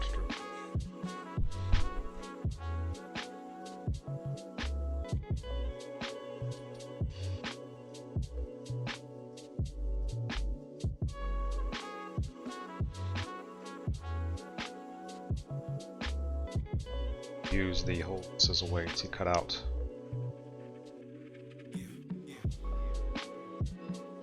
just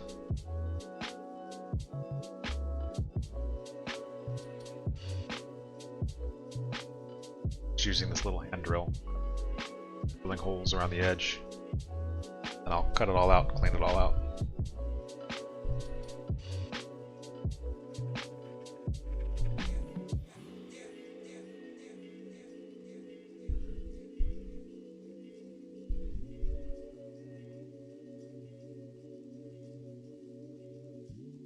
This way I'm not trying to use an X-Acto blade to saw through plastic.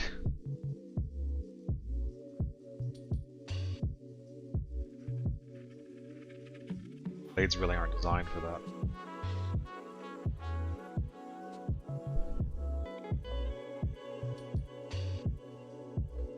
Use this to drill holes. My nippers to most of it out. My X-Acto blade scraper to clean it up.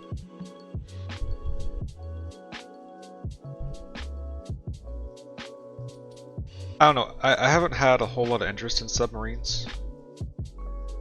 Because visually, to me, they're just not that interesting. They are a cigar with wings. With little winglets. I know there's more to it than that. I do. I know they're important. World War II submarines are more interesting to me. The Tube of Death. So like I've got a couple of best submarines. Like I said, I built that Japanese I-400. But they're more visually interesting. I actually don't have any.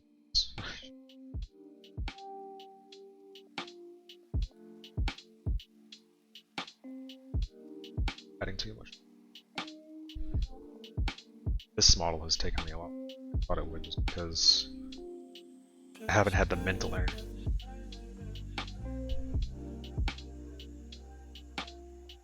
It takes a lot of thought and planning, so it's out.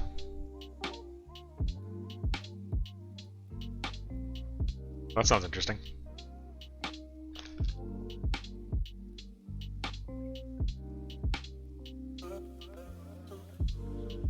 Alright, so build some holes. Right now that's only going to take out part of the top. Just need to see how much I actually need to take out.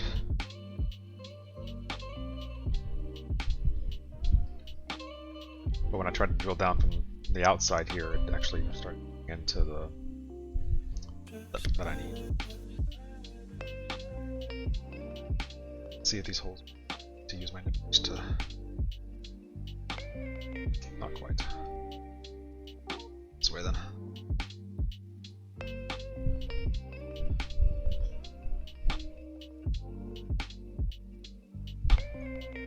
Basically just using the X-Acto knife to break the little bits of plastic between my drill holes.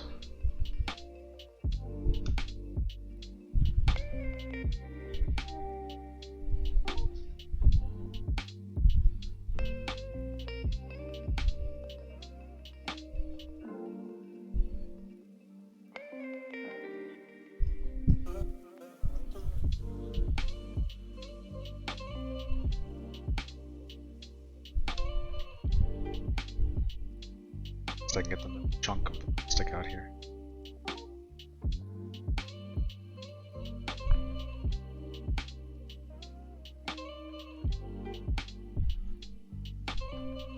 Now this is a lot of work for very minor detail. Didn't want to do all this. Certainly don't have to. What you would do is paint the assessed area that shouldn't be solid. You'd paint it black, and then you'd paint the frame whatever color you need to paint it. Some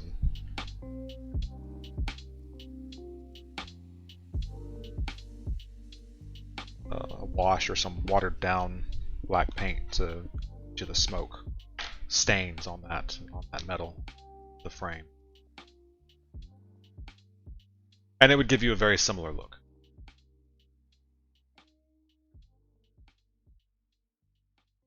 But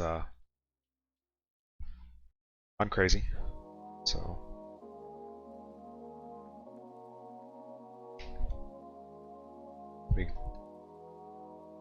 oh.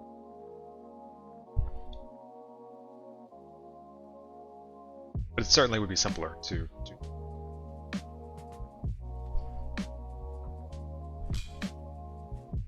paint it in such a way that looked, although it should.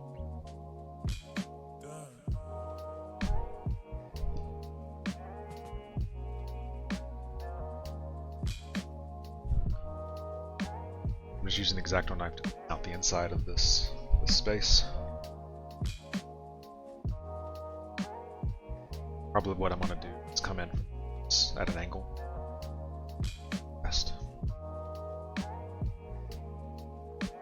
There's still some plastic representation of the frame.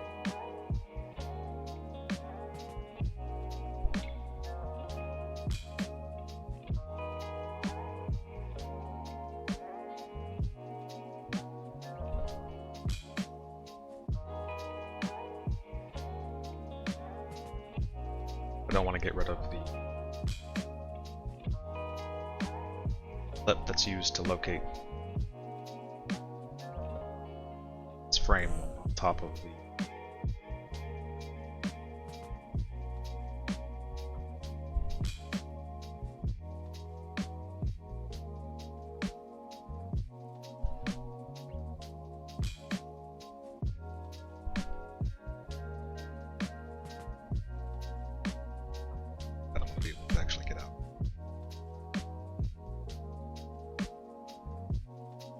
I want to do this without slicing my finger. Also without breaking the whole frame. So it's kind of an exercise in caution. Need to be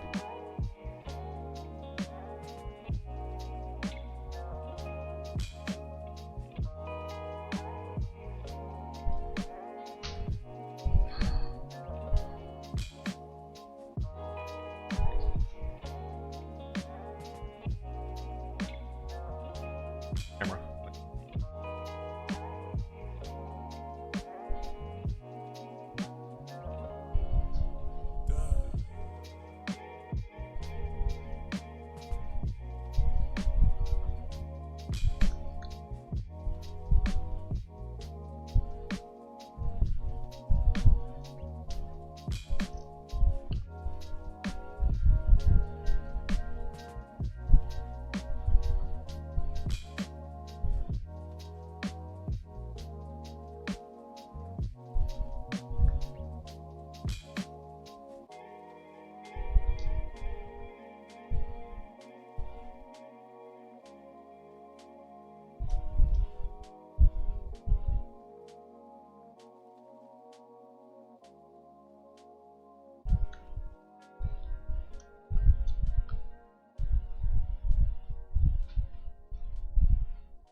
If you do this, do be careful. very easy to split the ring or split your finger.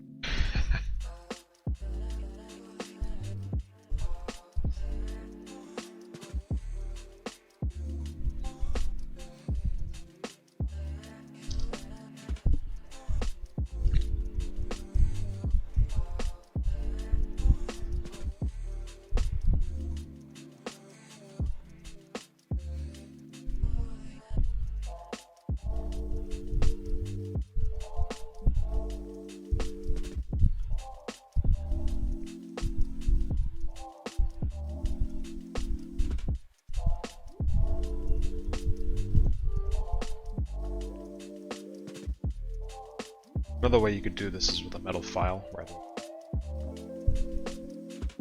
X-Acto knife.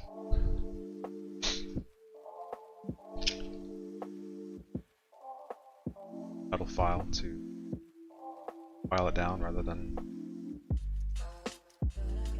cutting it with the X-Acto blade.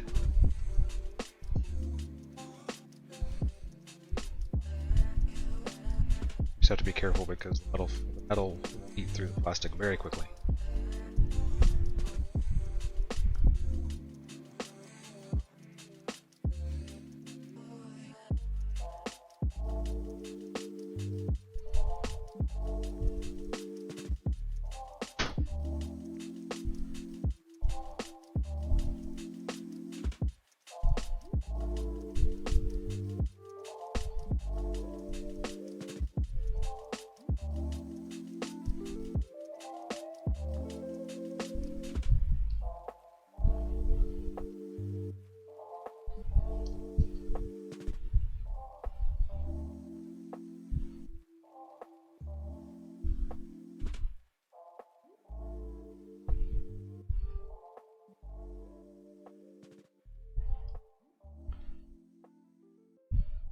Clean this up with some sandpaper.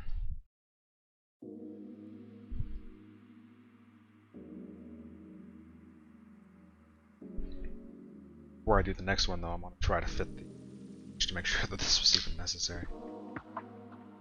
That'd be my luck that it wasn't.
In any case, you can see what we're trying to go for here. To compare the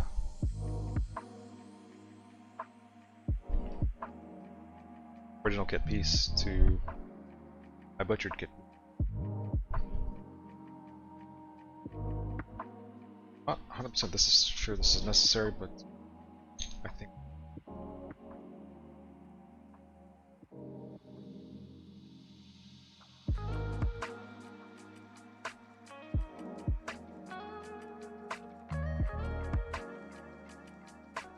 trying to keep as much of the ring and the locating that I can without too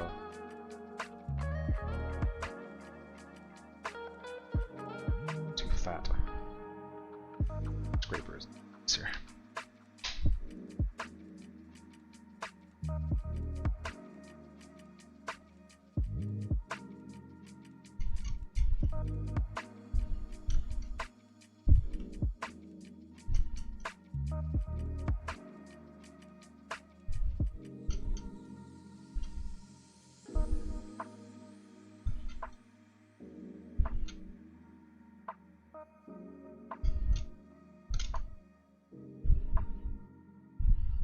was a little skeptical about this the first time I saw it. As I saw them demonstrating it, just the ability to scrape even really fine pieces without damaging. I mean, obviously if you put too much. Really impressed with it.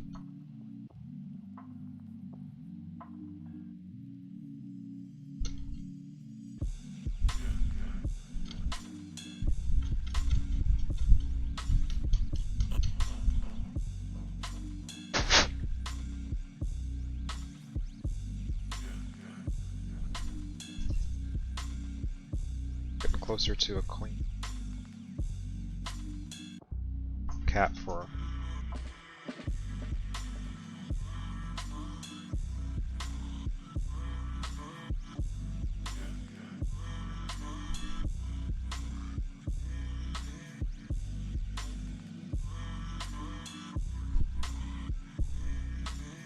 onto.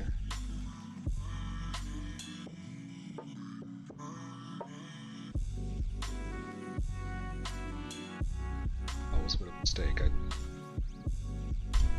scraped away, stick on that side that I wanted.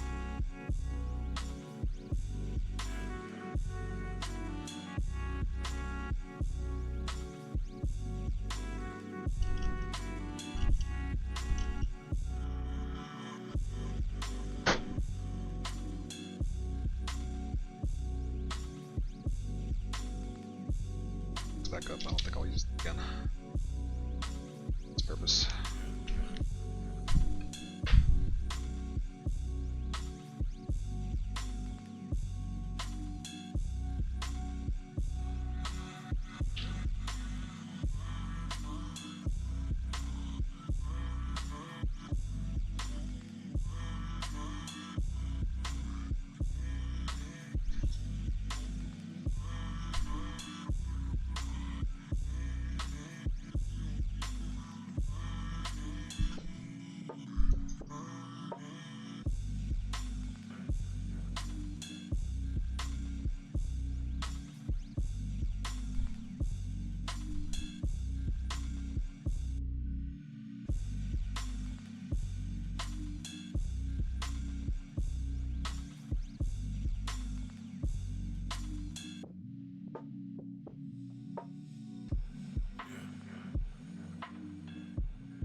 If I didn't, it would look really frame sitting on top of the funnel. I think this is really a lot of work, minor detail.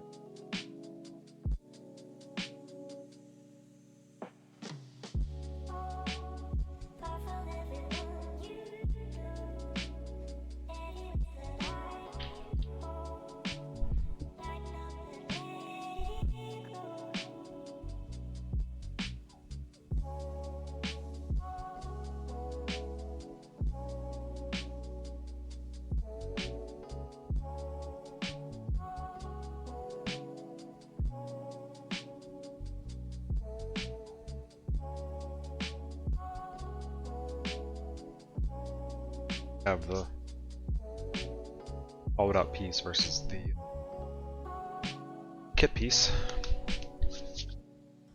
Let's see if it works right. Go to etch. Give me some super glue.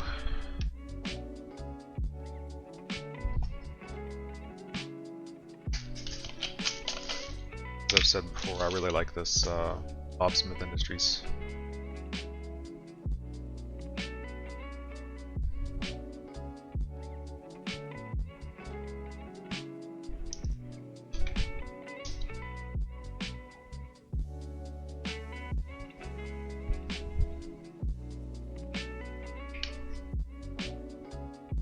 have to use super glue. The plastic glue that I use for plastic parts, plastic glue, plastic. That's not how this works. So we take our tile.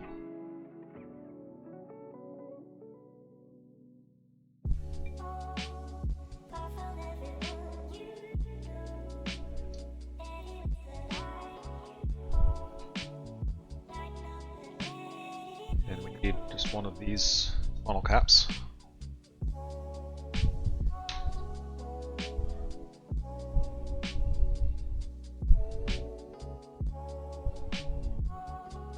Connections to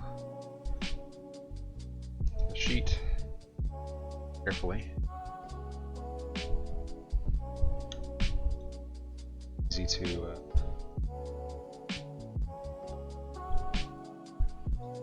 bend. What we're trying to save here.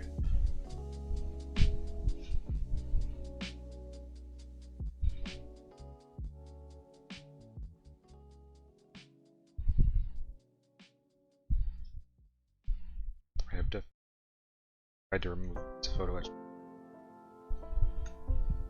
Dramatically bent it. It's recoverable, but it's not every time. You can only bend them so many times until metal fatigues, just breaks.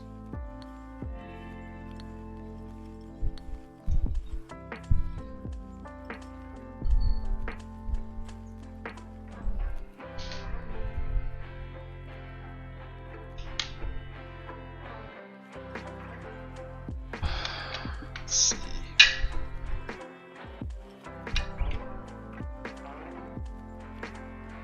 Wish I could slide these sunglasses, but they were too heavy, so I'm gonna take my hands off for a second.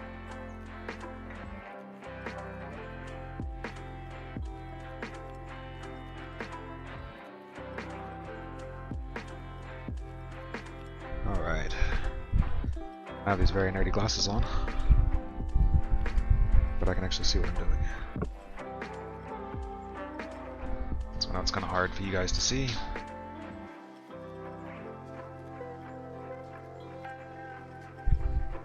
I mean, obviously it's pretty small.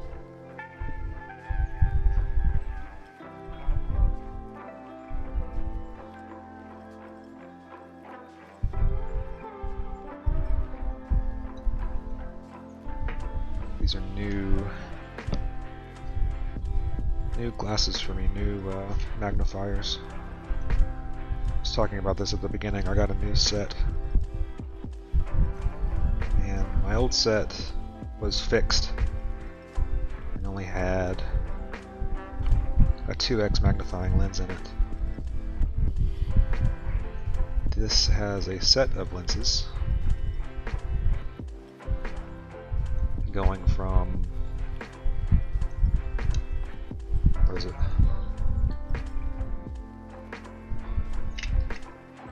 One times magnification up to 3.5 times.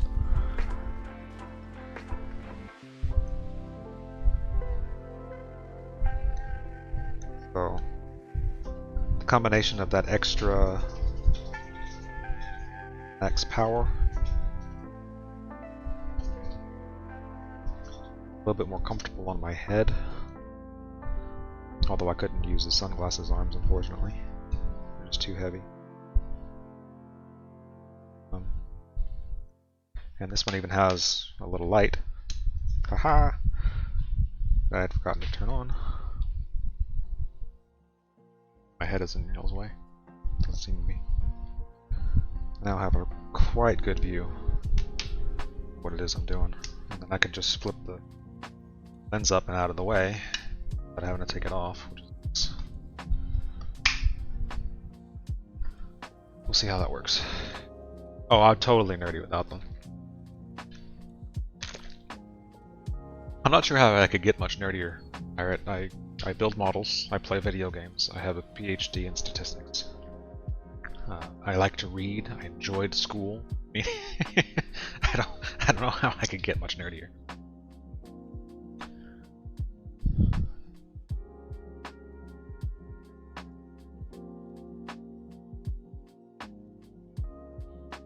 I also care about, yeah, I built my own computer and I care about what it looks like. Yeah. Thank you for reminding me of that one.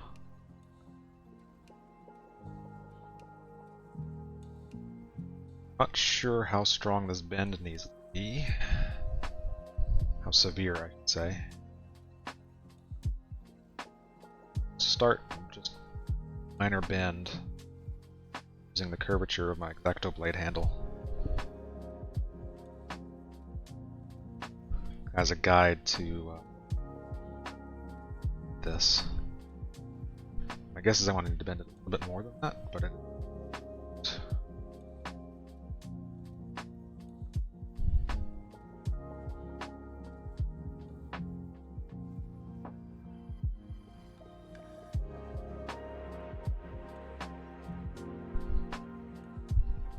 So no glue on this yet, I'm just trying to see.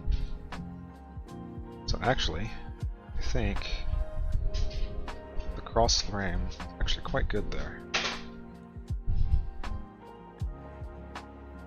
think I need to bend this down just a little bit.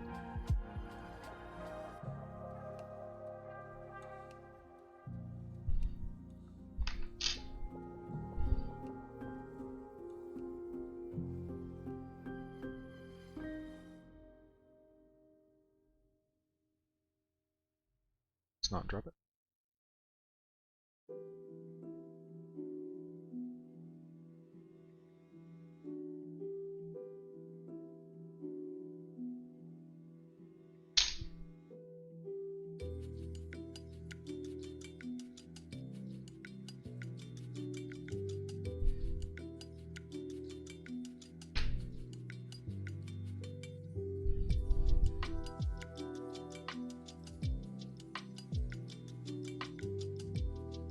Let's see what it looks like now.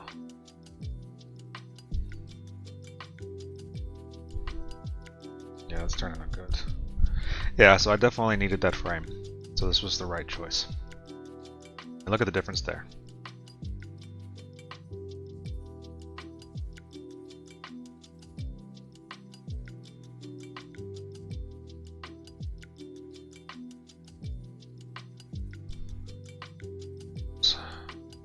Ah, there we go. And there's the difference. That's what the work is for. I think, personally, that's worth it. Took 30 minutes. And I'm not looking forward to the next one because my hands are already hurt. But difference in the visual here is worth it.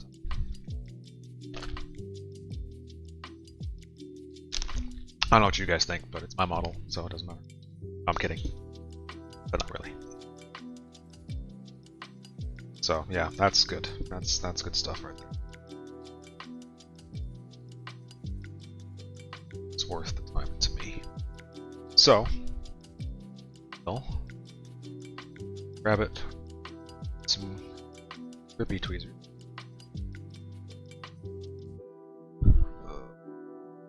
There's one.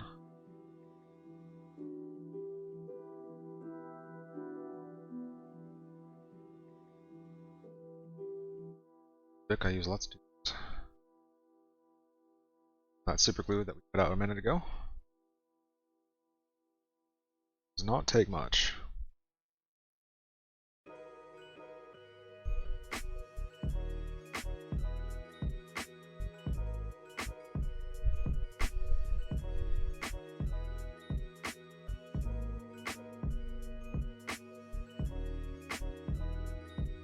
Alright, thanks for stopping by, dude. Safe drive home and enjoy your nap. I hope your fossil hunting tomorrow goes well.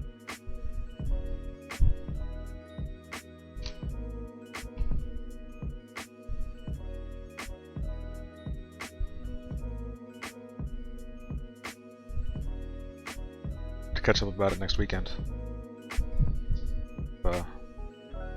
Schedules align.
putting a little bit more super glue because gap.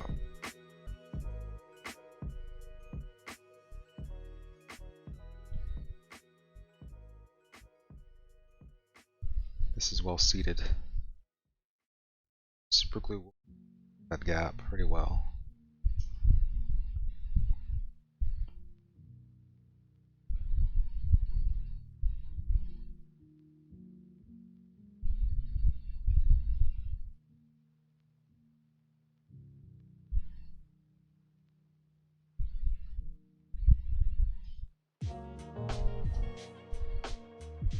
I paint this later with super glue, so.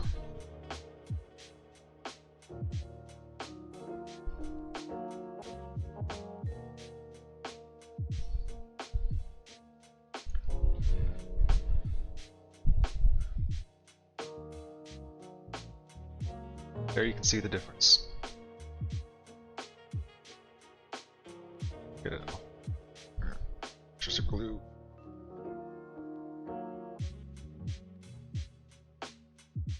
Difference between comes out of the kit and what you can produce with a little bit of it. So again, I think that makes a huge.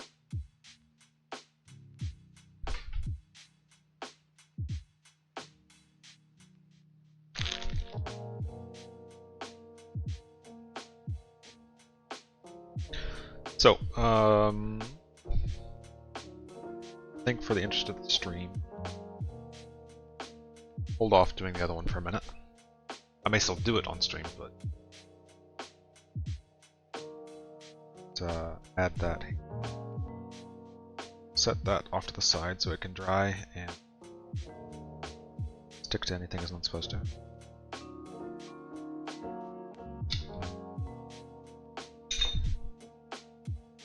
And we will get one of the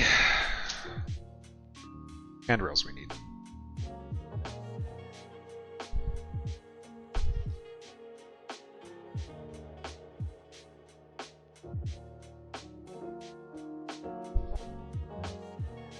These are the handrails we need. Need one of them for each funnels.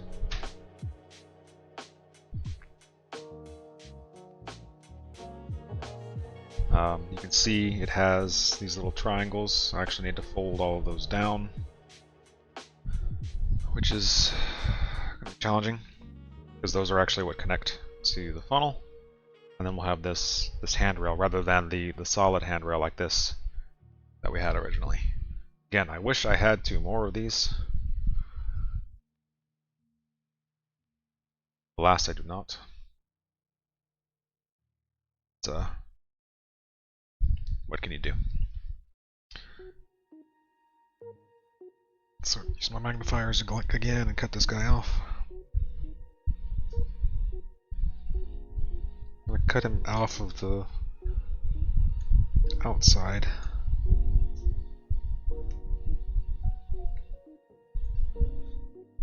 Then I'll remove that plate from the middle because I don't need that.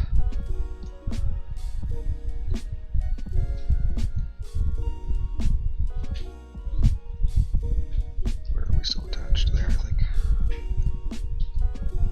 There we go.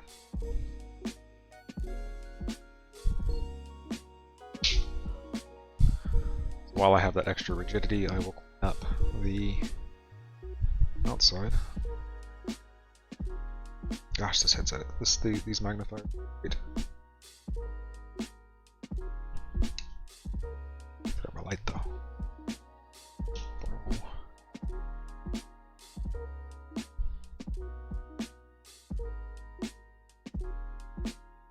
Never seem to have enough light.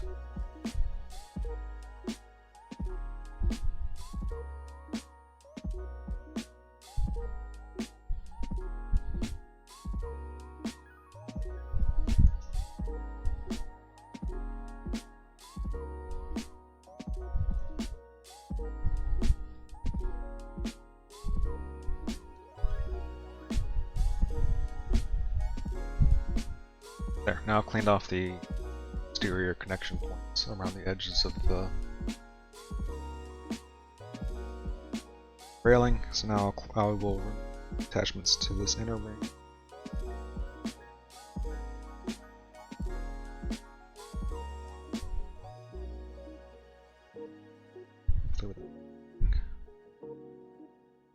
Brackets I'm trying to use here.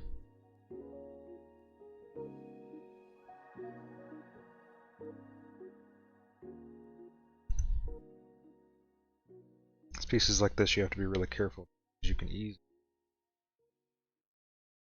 stretch them out of shape.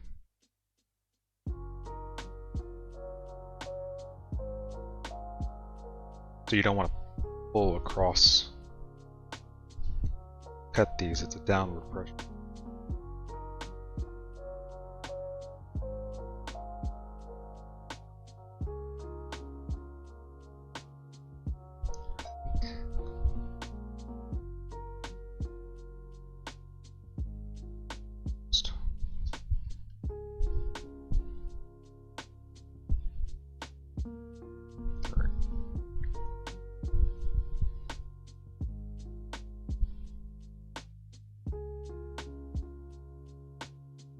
That was just to keep things secure.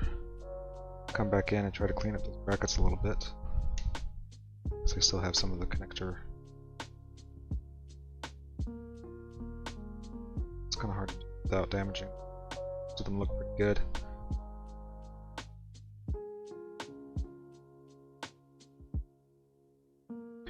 Okay, so now all those little triangles we need to flip up 90 degrees.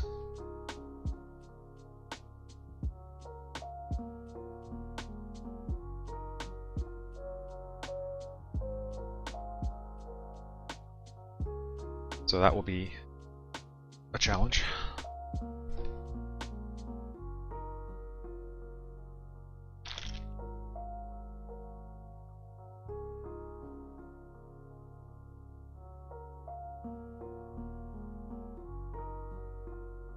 Let's do this.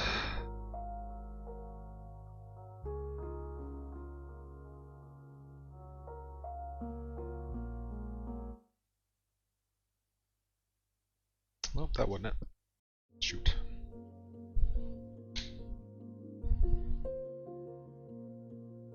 See, I said it would be it's out of shape. Okay, man, save it.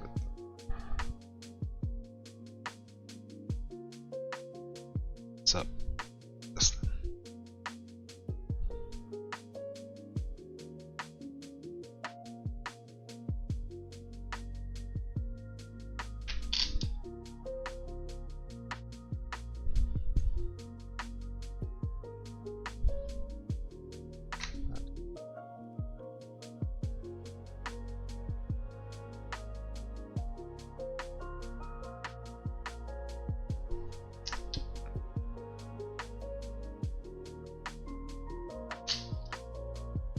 Normally I'd use these.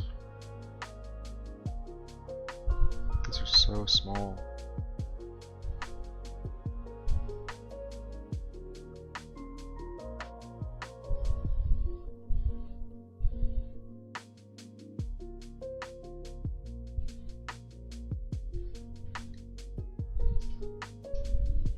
And I'm not sure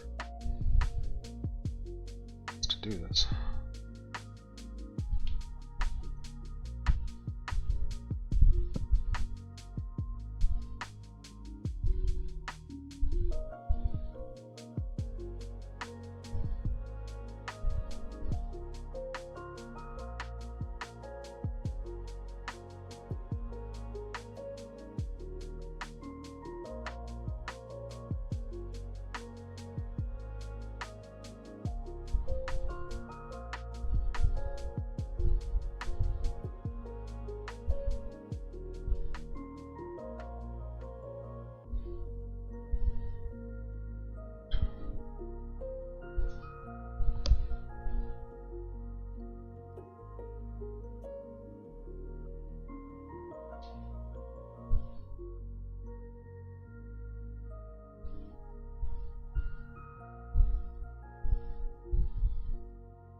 but it's bending it out of shape.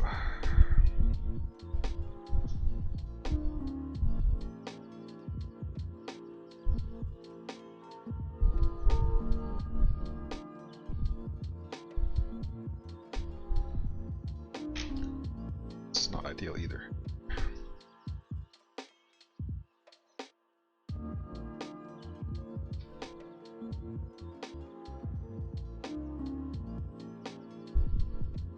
Well enough.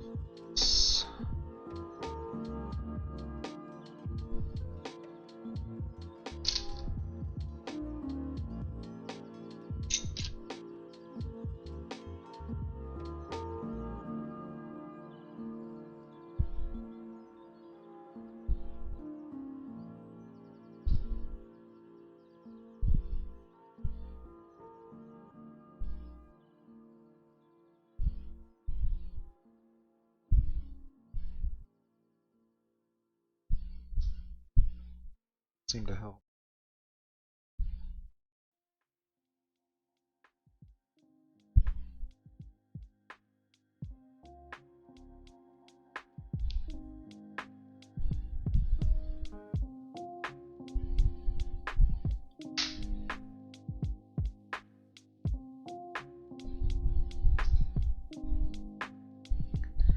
It's times like this when you question whether or not you want to actually add these details.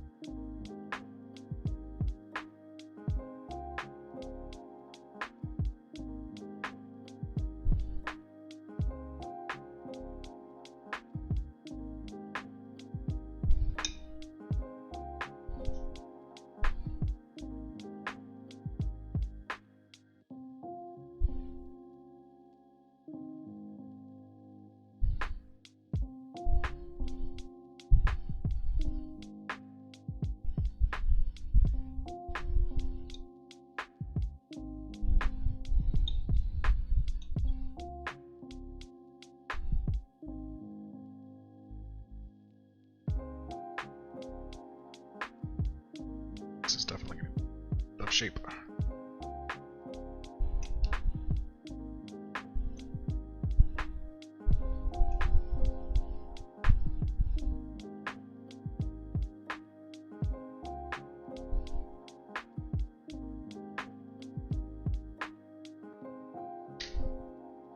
Let's see.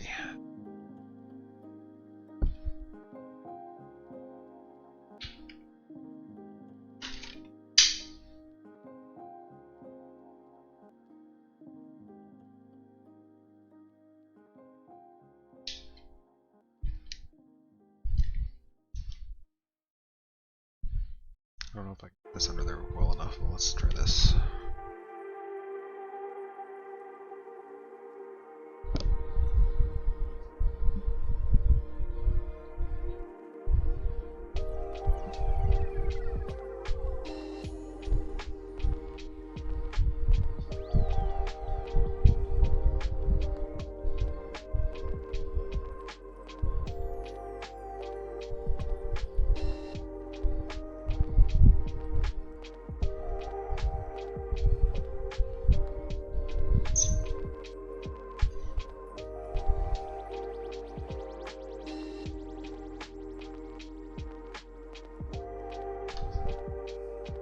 Here.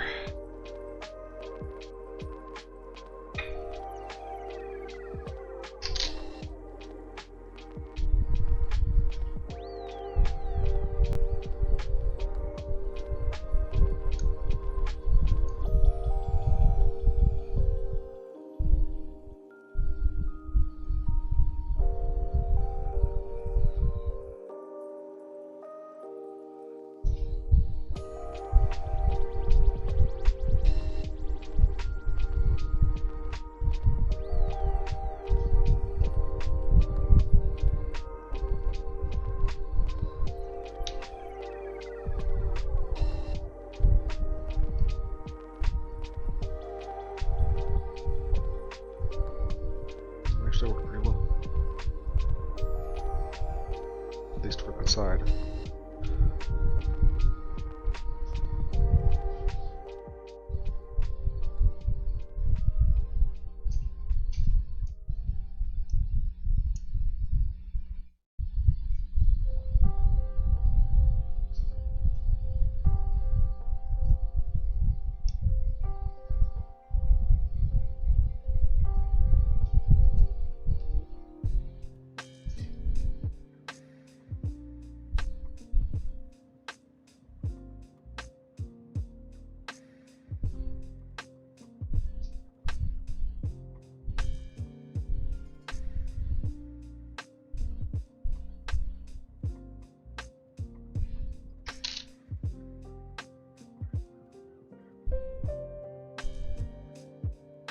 This is something I don't usually pull out. It's actually a tool meant for quad wedge bending, but it's usually meant for straight bends. I actually haven't had a whole lot of use for it, but this actually seems like it's helping.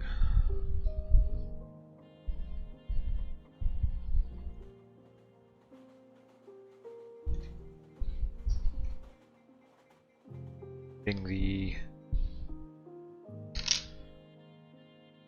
ring that the brackets are attached to flat.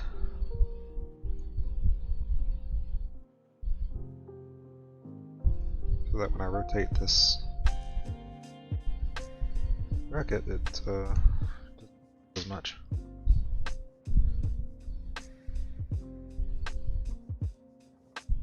So it seems.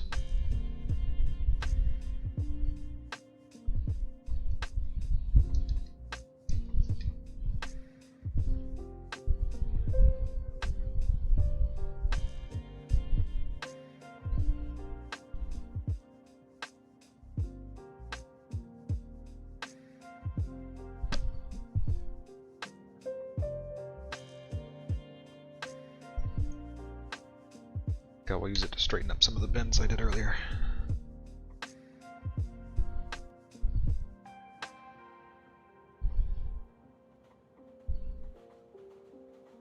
Honestly, I kind of forgot I had this.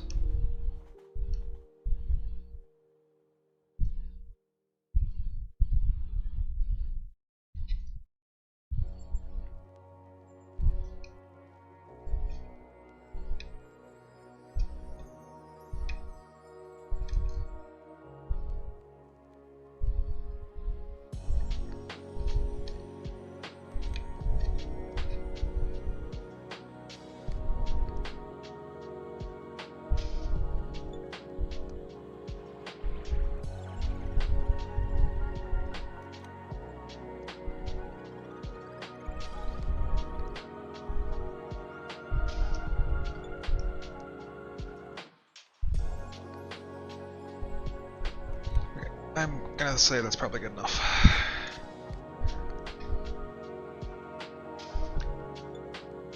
So let's see how it's around the funnel. So we know that the fore funnel needs this, as well as the platforms and such. So let's start with the see how badly out of shape this is.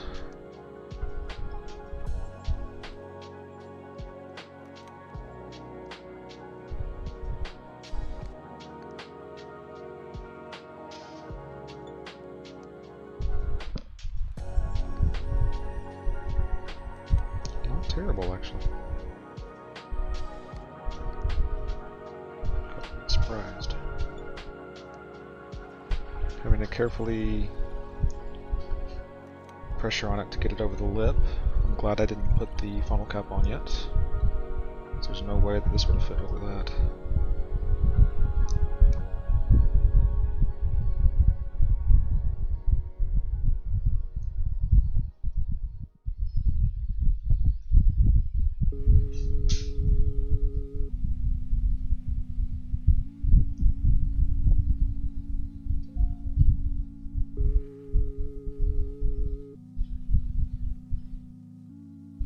I wish I had left the Beautiful. handrail on one of the two so I could see exactly where this goes.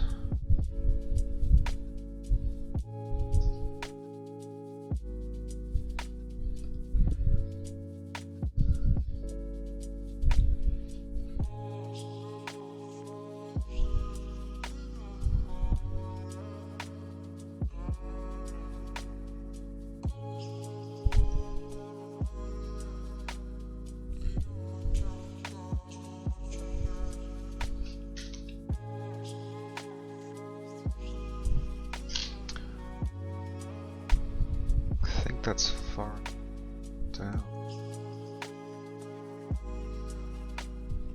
Maybe further. Because on top of this, I also need platform. That number 74. Let's take a look at this real quick.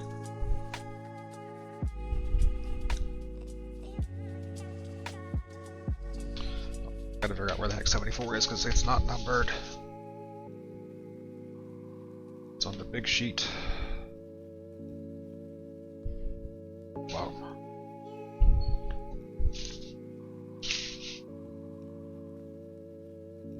Okay, so this is 74.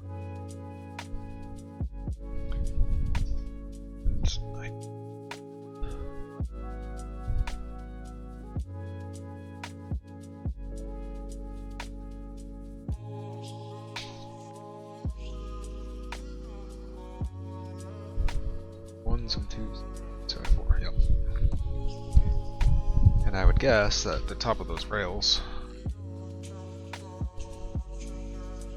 the top of the funnel,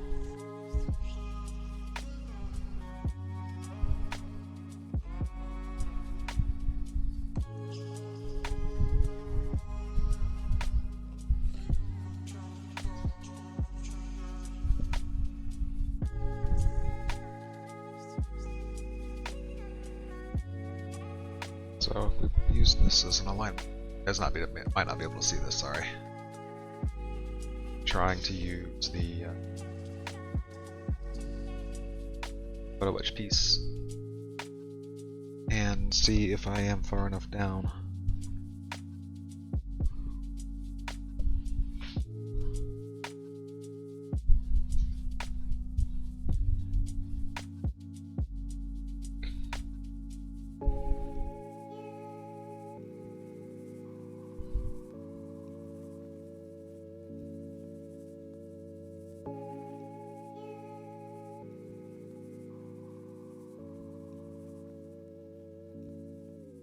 Beautiful.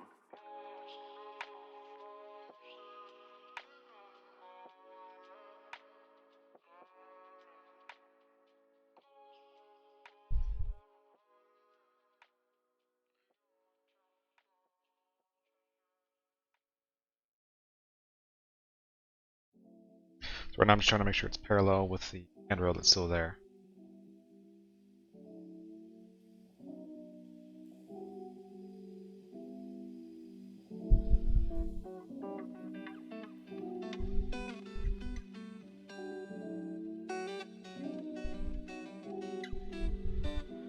No glue on it.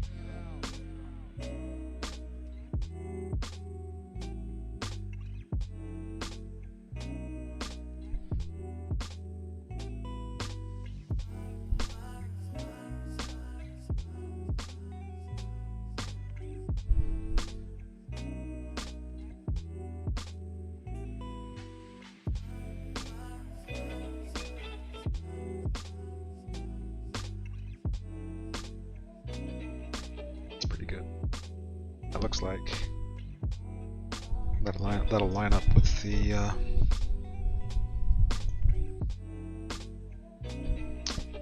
lookout space or the lookout platform.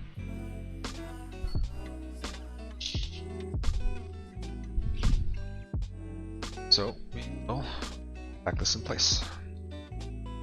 Go ahead and well, not normally. Sometimes what you would do is actually you paint everything and then attach photo etch like this. This particular part, a lot of its rigidity is actually going to come from the paint.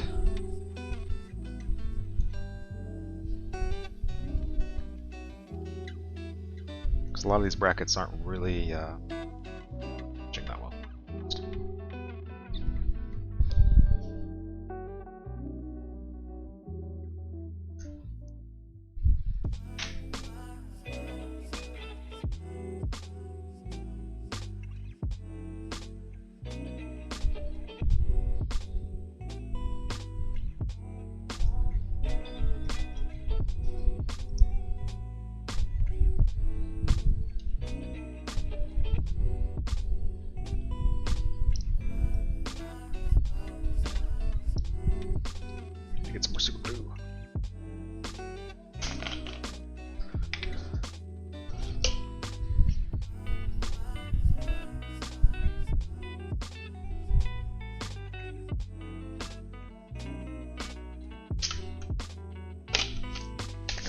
title this episode Funnels.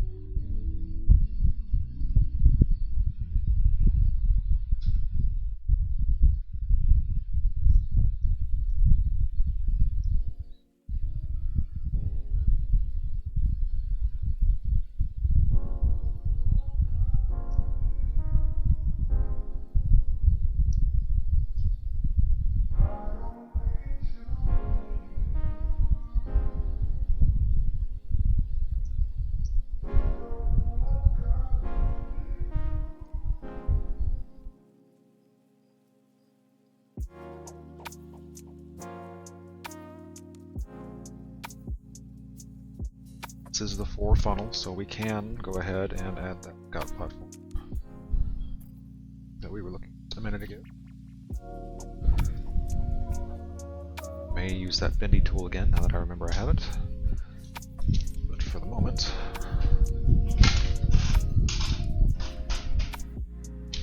get our tile.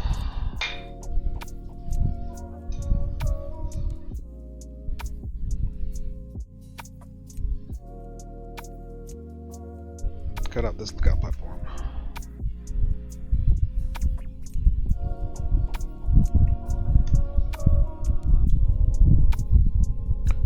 I'm probably not going to finish the other funnel on stream. This is already going pretty long for what amounts to not a whole lot. But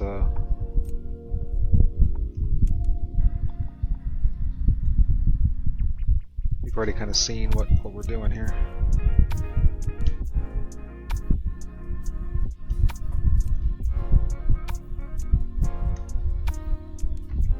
And the second funnel, the aft funnel, is less complicated.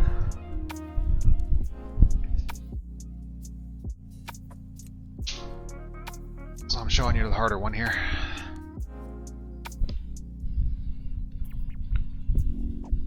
Do one, you can do the other.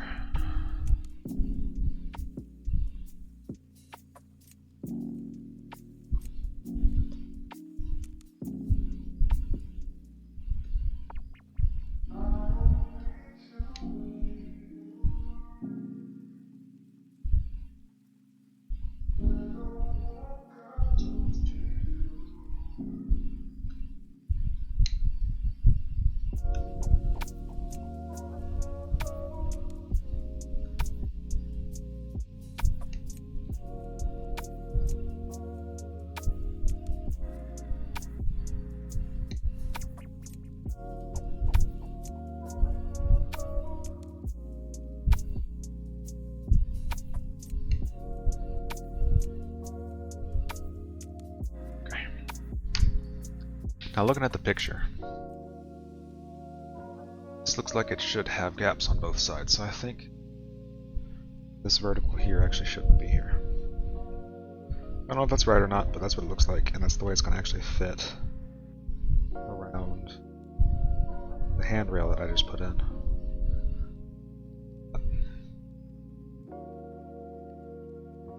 This needs to be folded.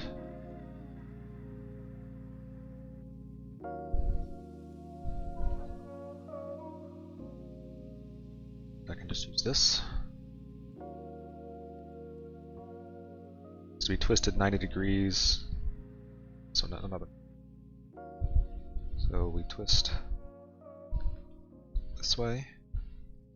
Platform actually line with the side. Just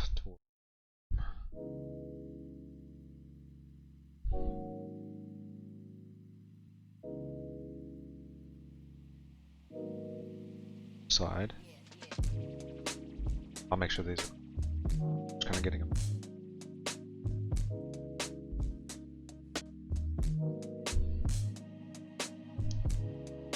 Again, we twist.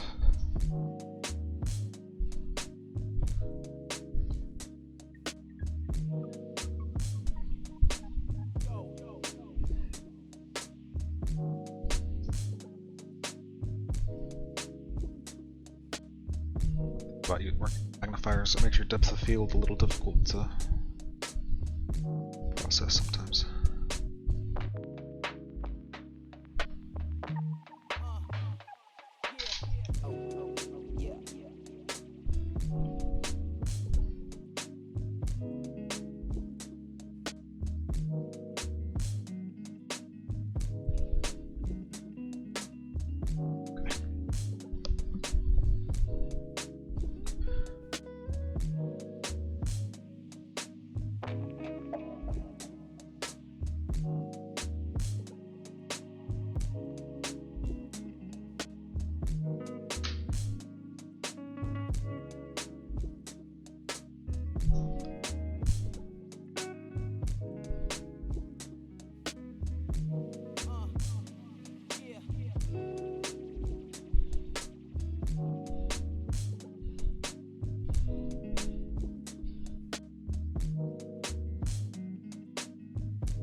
There we go, that's what I'm looking for.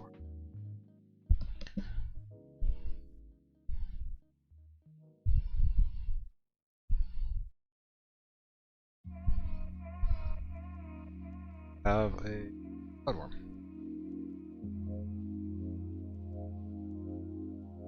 So it will go forward.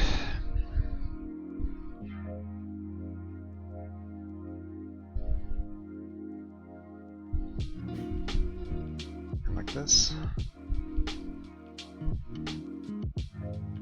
Or we put it on. See how high up the plastic part comes. And for the 433 on the front and 21 on the back.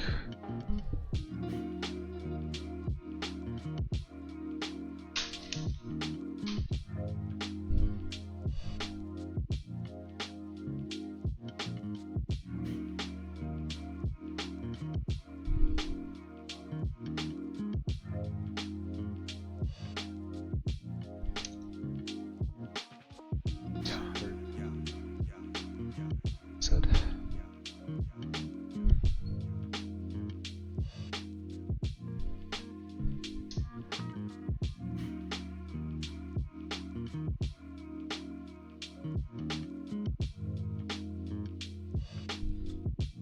Let's clean these up.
It's gonna get cut off. Up.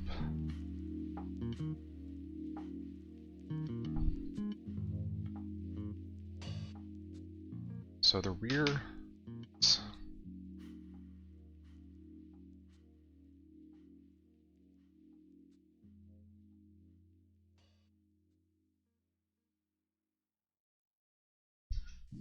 Looks like it's fine. Like it, too much of a problem with the handrail.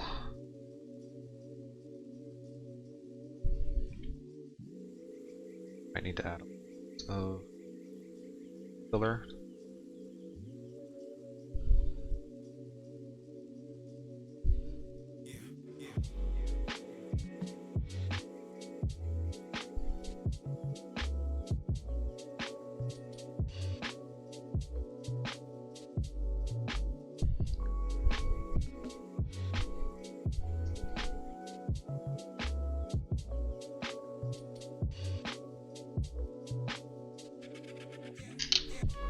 A little bit.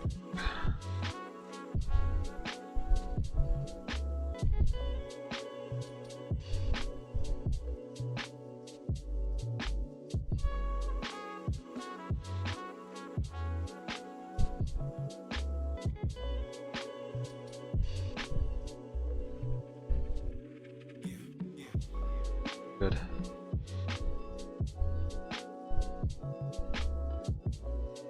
Afraid that the handrail would interfere, and maybe it's supposed to go in a little further than this, but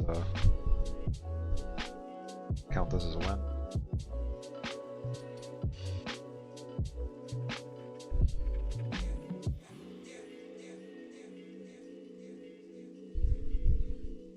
Gotta force anything.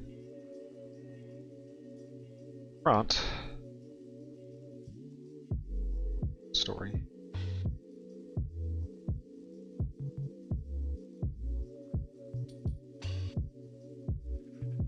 With the handrail, not going to fit with that platform.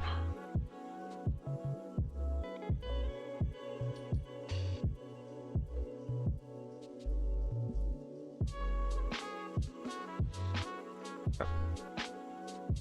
Platform. It's going to look better.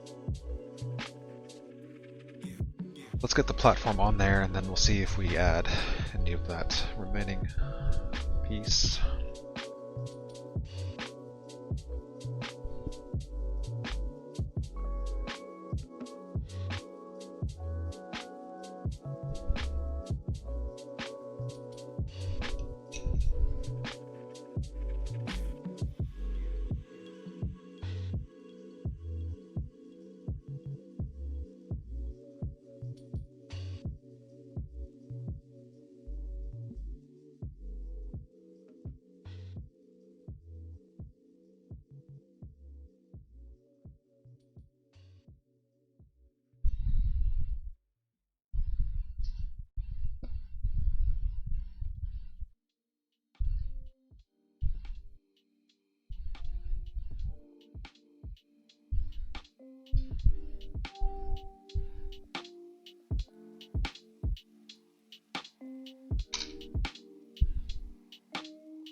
Second, I'm gonna take a look at a picture.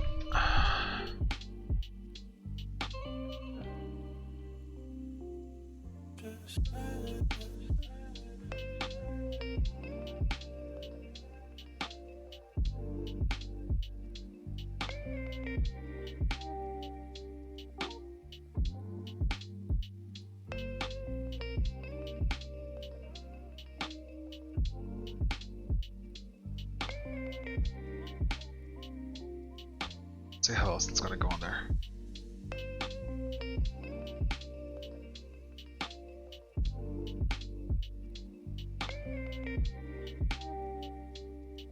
So let's see if we can use this at all.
what I cut off looks more accurate to some degree.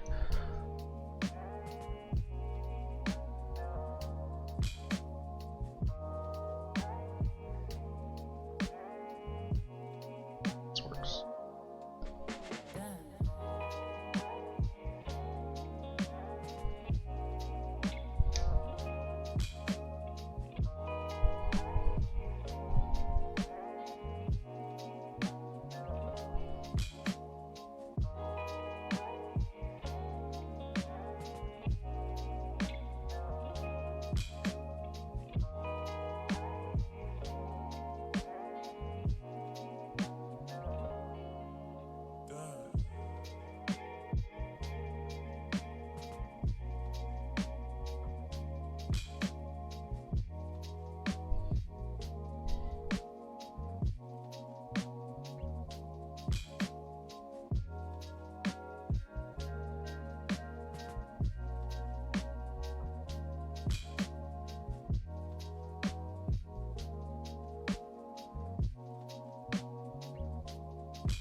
Really happy with it. I should have looked at the picture, or just assuming that the photo etch was correct.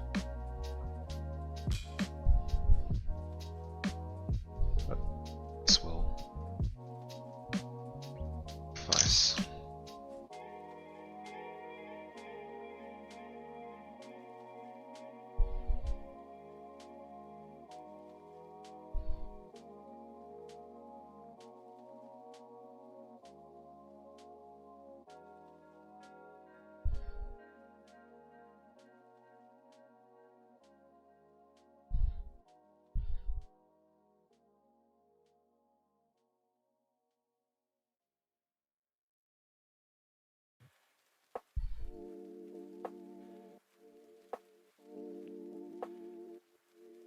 Okay, and cap.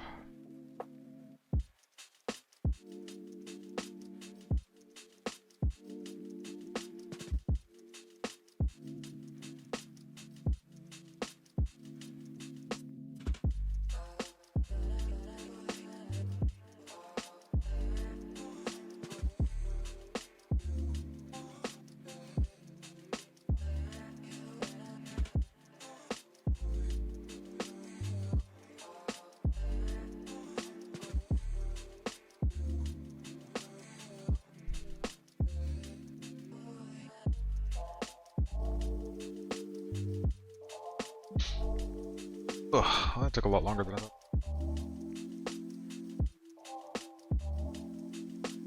It's built. Not 100% happy with it. Again, I thought the plastic part was probably better. Well, that wouldn't have fit with the rail very well. And rail.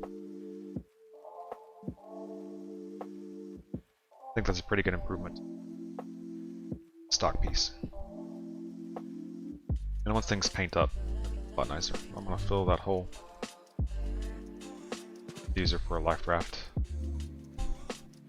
I'll put on later.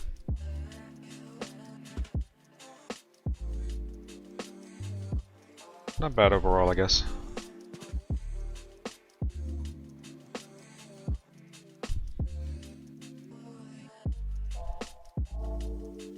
A little perturbed at the photo etch suggesting that the kit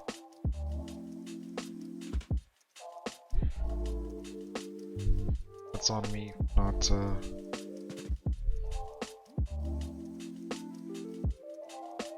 taking a picture first. So I think what I'm gonna do is call it here. I will finish the other funnel off stream. We'll also do some sanding on the hull and a few other minor photo etch things. So I still need to fold the crane, but that's pretty straightforward. Last float plane, but I've already got a video of that.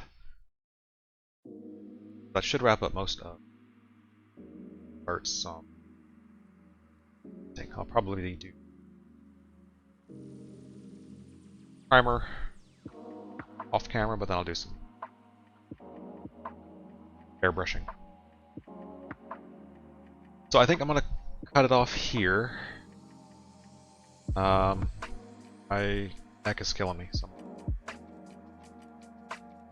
So as usual, my plans were grander than progress, but it's turned out to be a little bit more complicated than I expected. So I appreciate you hanging out.